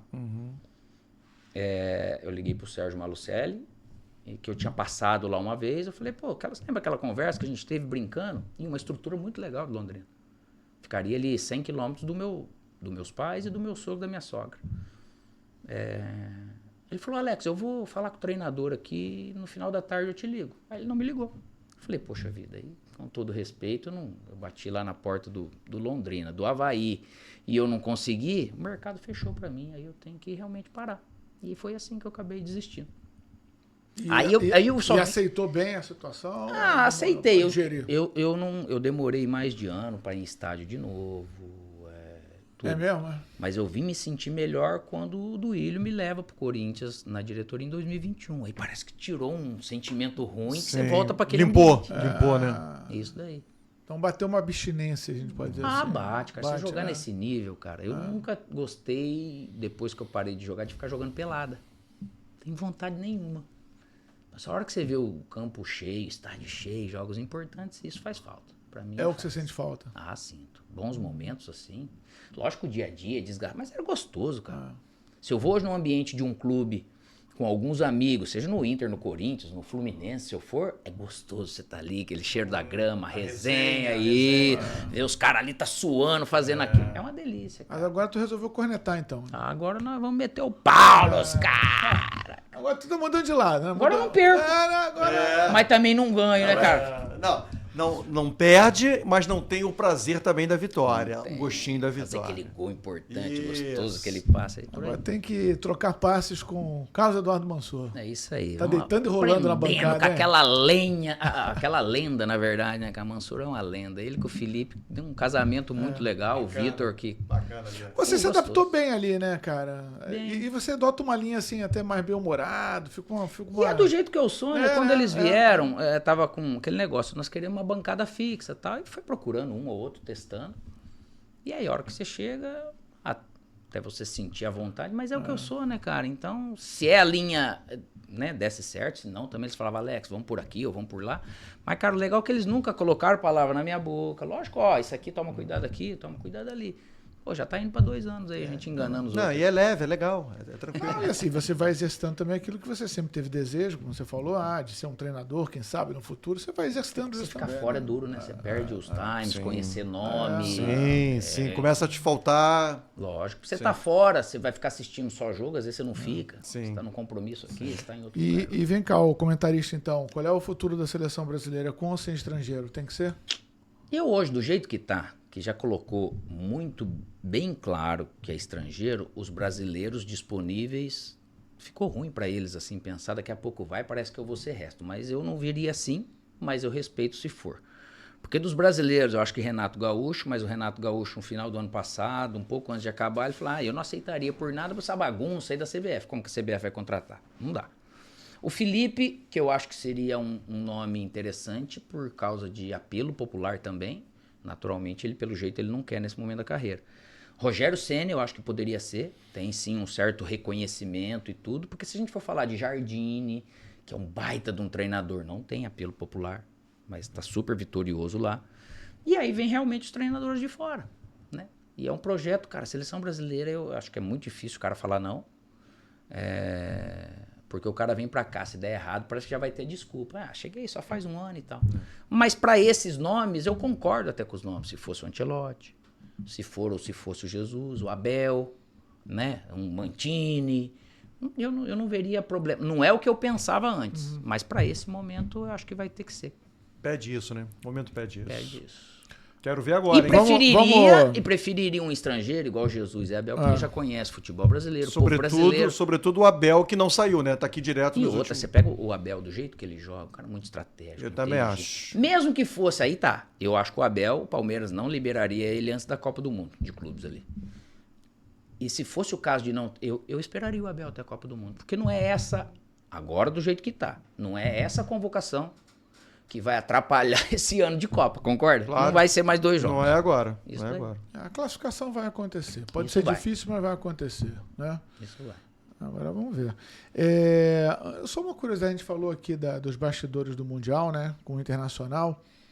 Tu lembra de alguma situação diferente também nos bastidores da final da Libertadores pelo Corinthians, naquela final contra o Boca, que o Sheik fez de tudo dentro de campo? Quando a gente passou pelo Vasco e o Santos, a gente falava, nós não vamos perder. A gente tinha essa certeza. Quando a gente traz o 1-1 de lá, capaz que nós vamos perder. Ou do Romarinho. E ali a gente já estava encorajado. A gente não foi jogar a final com medo de perder, por causa do nego invadir, daquela frustração pro torcedor corintiano de novo, falando, não é possível, né? Então ali a gente estava muito seguro, mesmo o time do Boca sendo muito forte, tinha o Riquelme, né, que joga de bola, que jogava, era brincadeira. Mas ali a gente já foi muito firme, também muito consciente do que tinha. Por isso que até para fazer esse jogo, tava com a cabeça no lugar. Pode ver que teve uma chegada ou outra, porque teve briga lá. Cara, era tudo no time certo, a temperatura a gente não deixava passar. Mas deixava... O Sheik arruma confusão aí que a gente... Nem era que arruma, mas o jeito que ele arrumava a gente já sabia. Do jeito que tava indo, falava, tá bom, calma, dá uma... Ele já ia de novo, porque você vai sentindo o termômetro com o árbitro. Então esse time nosso era muito malandro. Claro, né? claro. A malandragem estava ali. Mas o Boca falou, nós já passamos por Vasco. Santos, não vamos deixar o Boca... ia para ser campeão para ninguém ter nada o que falar. Sim, indiscutível. E foi assim que aconteceu, para ser uma inédita, né? Dentro do Pacaembu. Nossa. Que era a casa do Corinthians, né? O Pacaembu era a ganhar casa a do Libertadores, né? a primeira, ele é uma libertação. Do mesmo jeito que vai ser pro Botafogo agora. É um clube antes e vai ser um clube depois. E no Corinthians, não diminuindo, né? Os títulos que você conquistou no Internacional, mas no Corinthians teve aquele título inédito teve uma explosão maior. Ele tem assim, você pega esse clube com mais de 35 milhões, ele é muito popular. Mídia, por isso que vende. E você vai ali e ganha também, os caras falam, tá bom, você não ganhou só lá no Inter. Não é diminuir no Inter, né? Como se fosse ao contrário. Mas você ganhou também só ali no Corinthians, no Flamengo, exemplo, mas aqui você não ganhou, né? Então ali realmente ele deu mais uma chancela de falar, tá bom, você foi foda. Você tem que aplaudir. E aí junta-se esses dois torcedores, essas duas nações. E pode reconhecer isso que você pôde participar, cara. E aí dos outros clubes também fica gostoso. Você é iluminado, você é iluminado. Cara, parabéns, obrigado e vambora. Fiz isso pra dar aquela amaciada. Quero ver agora. Porque a gente resgatou o Inter, agora resgatou o Corinthians. Quero Vamos ver fazer agora. A comparação então? Vamos lá? Você gosta de vou ficar mal com amigo, ou não? Não, mas o que for pra dar igual, dá igual. O que for pra dar coisa, não. Se você me obrigar em algum momento... O time não pode jogar com 12. Não pode. Não pode jogar com 12. Não, mas nesse ponto vai estar foda. Eu não vou conseguir montar um time. Ai, meu Deus, já vou, vai. Klemer ou Cássio? O Klemer de 2006. Isso aí. O Cássio de 2012. Isso aí. Sempre 6 com 12. Né? Então, mas aí vem sempre aquilo, cara, pra você uma conquista dessa, esses caras tiveram que jogar muita bola também. Tá. Do mesmo jeito que o Cássio fez milagre e milagres, rapaz, ali no processo todo o Klemer, cara, tem uma bola ali no final de coisa com o São Paulo, que eu acho que o Lenilson vem e cabeceia, cara, ele faz uma defesa no ângulo assim que... Mas o teu escolhido é? Rapaz, tem que escolher uns, cara. Não, aí vai terminar amanhã isso aqui. Muito empate, cara. Se ficar assim... Vocês conversaram comigo em off. De verdade, uma boa parte não tem como eu falar de melhor, cara, porque é muito parecido. Se vocês forem olhar, vocês vão pensar a mesma coisa. Como é que eu vou colocar um, cara? Eu sou assim, cara. Porque nesse time, os 24, é aquele, uma hora joga um, outra hora joga outro, entendeu? Meu Deus do céu. Treinador português, o cara gosta. O cara gosta de rodar elenco, cara. Um é 10, outro é 9,5. Os dois estão sendo elogiados. Não, um é 10, outro é 9,9. Pronto. Rapaz do céu. Não, é difícil. É difícil, não é por ficar mal, cara. Como é que você escolhe, cara? Não vai escolher? Não vou escolher, eu não vou cair nessa pressão. Lateral, vai. Ai, meu Deus. Mesma coisa. Então vai no outro, tiroteio aí. Vai no outro Tá aí. bom. Agora então ele vou vai. te aliviar dessa, Isso, tá? porque agora é o seguinte, não é quem jogou com ele. Pronto. Tá liberado. Nossa, você vai ficar empate em toda hora. Pô, o Alex 2006 ou o Alex 2012? Isso aí, ó. Pronto, isso aí, vai. pronto. Alex 2006 ou Alex 2012? Aí não tem amigo. Cara, e aí que tá o detalhe, hein? As duas competições eu só fiz um gol, mas participei... Eu participei mais ativamente do Corinthians. Porque do Inter eu fiquei fora da primeira fase. Sim, você estava com lesão. Então não joguei, tava com a lesão protagonista no Corinthians. Porque o Corinthians eu participei de acho que 7 ou 8 gols e fiz um. E de lances assim, de bola parada e tudo importante. Por quê? Porque no Inter eu também era o coadjuvante importante, mas de protagonismo tinha menos. Então, por esse sentido, eu posso falar do Alex Corinthians, porque, lógico, se eu tivesse jogado, o Sino entra, né? Eu tava com uma lesão, poderia até a partir do segundo jogo tá disponível, mas o Corinthians eu joguei mais vezes e tudo, foi mais participativo, né? Salvou. Vamos entrar na tua posição, porque faz então. sentido também. É isso. Saboado. Mas ensaboado pra pra não caramba derrubar, também. não falar de amigo, né? A gente fala muito sobre as dificuldades que o Brasil tem hoje de revelar meias, né? E aí a gente olha pro futebol brasileiro. Então vamos passar por alguns meias que atuam no futebol brasileiro. Quem joga mais? Quem joga mais? Não vem com empate não, hein? Porque não pode ter empate. É um ou outro agora. É rei da mesa, É. tá? Rei da mesa. O Rafael Veiga ou o Paulo Henrique Ganso? Ganso. O Ganso ou o Arrascaeta? Puxa vida, hein, cara. Essa mistura dos dois ia ser perfeita, né? Mas não pode. Eu acho o Arrascaeta. Por quê? Por causa da questão da diferença para gols. Eu acho que o Ganso poderia ter isso, eu falo. Do mesmo jeito que eu acho que o Gerson pode ter. Que é a questão, sim, de participar mais perto do gol, fazer mais gols, ser mais assistente. Essa questão de eu, com qualidade, eu jogar um pouco mais distante do gol, arrumar uma solução fora, longe de ser o penúltimo passe pro gol, né, e não o último. Que é o que eu... Aí entra a questão que você vai perguntar, um exemplo da função que faz um exemplo o Alan Patrick. É ali perto da área. O Ganso poderia fazer isso. Aí se o Ganso fizesse isso, eu votaria no Ganso. Mas a Arrascaeta por causa disso. A gente está passando por meias que atuam no futebol brasileiro. Né? A Arrascaeta, então. Arrascaeta ou Gerson? É a mesma coisa que daí eu tenho que falar. Puto, o Gerson é muito... E aí que tá o detalhe. O futebol brasileiro não é que não tem 10, apareceu os 10. Alguns treinadores acabaram encontrando isso, né? Eu acho que também por causa dessa questão de gol, cara, eu acho que eu vou pôr o Arrascaeta. Porque se o Arrascaeta participa um pouco mais e ele faz 20 gols no ano, não tem como ele não, um meia nesse sentido, ser algo. Só que o Arrascaeta também só pode fazer isso porque o Gerson faz a outra função, que é o mastigar e tal. Isto posto. Ixi, Maria. Eu vou pôr o Arrasca. Arrascaeta. Arrascaeta ou Paia? Nossa, cara. Jogando aqui no Brasil, Arrascaeta, né? Arrascaeta ou Felipe Coutinho? Hoje ainda Arrasca, né? Porque falando do momento, né? Nem Momento, carreira, não é carreira, momento. Arrascaeta ou Depay? Ele achou que ia ser molezinha.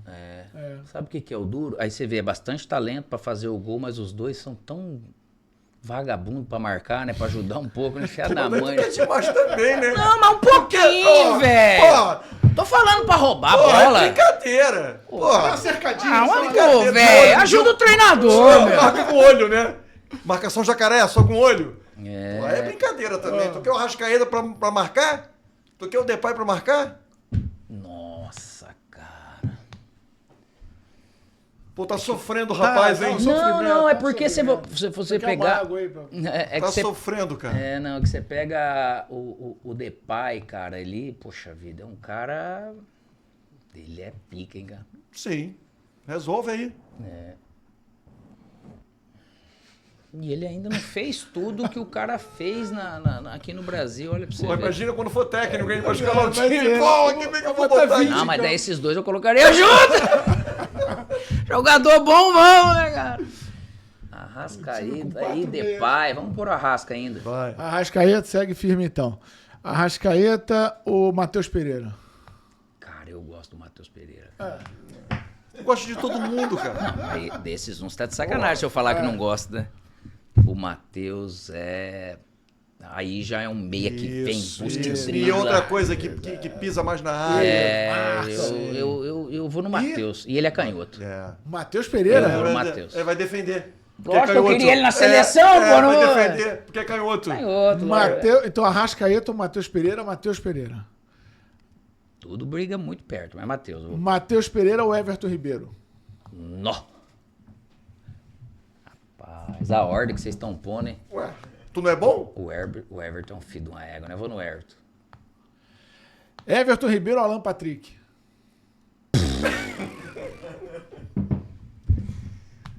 Cacete, cara.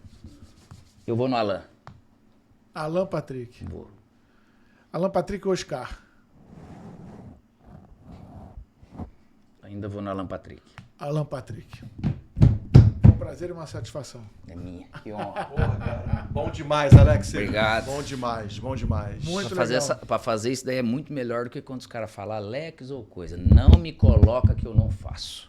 Você não faz? Porque você era melhor Porque que você todos tem que eles ser aqui, folclórico. Não, mas é Alex ou... para com isso aí, eu não gosto. Tem cara que não, eu? Lógico eu, aí tem que ser folclórico, né, cara? Mas é difícil, né, de você fazer se colocar, eu nunca gostei. Mas foi difícil isso aqui também, porra. Mas só jogador fudido, né, cara? É, cara. Foi E aí bom que isso tá, aí. mas aí que tá o detalhe, você faz isso só com os brasileiros, característica de meia, cara, você tem que aproveitar, cara. Como meia, lógico que se é um meia driblador, igual colocou que eu acho que o mais nesse sentido fica Everton Ribeiro e Matheus Pereira, né, que são mais soltos. Até o Gerson ele é bem de passe, não é muito do drible, né? Sim. São jogadores que podem até jogar aberto hoje no coisa, mas, cara, tem que ter. E na base, como eu trabalhei nesse período no Corinthians, a característica você tem que trabalhar. E essa responsabilidade eu sempre falei, sigo falando e vou seguir. Os captadores e os formadores, que são os treinadores dessa categoria de base, categoria de formação do nosso futebol brasileiro, tem muita responsabilidade. Não adianta chegar uma geração mais ou menos ruim, que quem garimpou não é quem tá ali no 20. Quem garimpou é quem tá lá no sub-8, sub-10. Então lá você tem que garimpar certo. Faz sentido ou não faz? Se eu garimpar errado lá, eu perco uma geração. Se eu tiver craque lá que é pequeno, isso eu já falei, Alex Cabeção, Djalminha, D'Alessandro. Falei, cara, se a gente fosse dessa época aqui, então, de repente, nós não seríamos garimpados, porque a gente era pequenininho. O cara vai olhar o que? Biotipo? Ele não serve, ele não tem força pra jogar na beirada. Então, esse pensamento, eu acho que parte de lá pra gente ter esse tipo de característica jogando cada vez mais. Contou e mandou bem pra caramba. Demais. E aí, curtiu o Alex hoje com a gente? Continua compartilhando, continua curtindo. E muito, muito obrigado pela sua participação e pela sua audiência aqui no Conta e Manda. Hoje gravado onde, Carlos Eduardo Éboli? Seu Pod Estúdio. Aí, ó. Aí. Fique ligado aí com a gente. Você pode, o seu pode também. Você pode? Se o meu pode, o seu pode. O nosso pode, então. Então, olha só. Fica ligado aí que em breve mais um conteúdo bem bacana aqui no Conta e Manda. Valeu.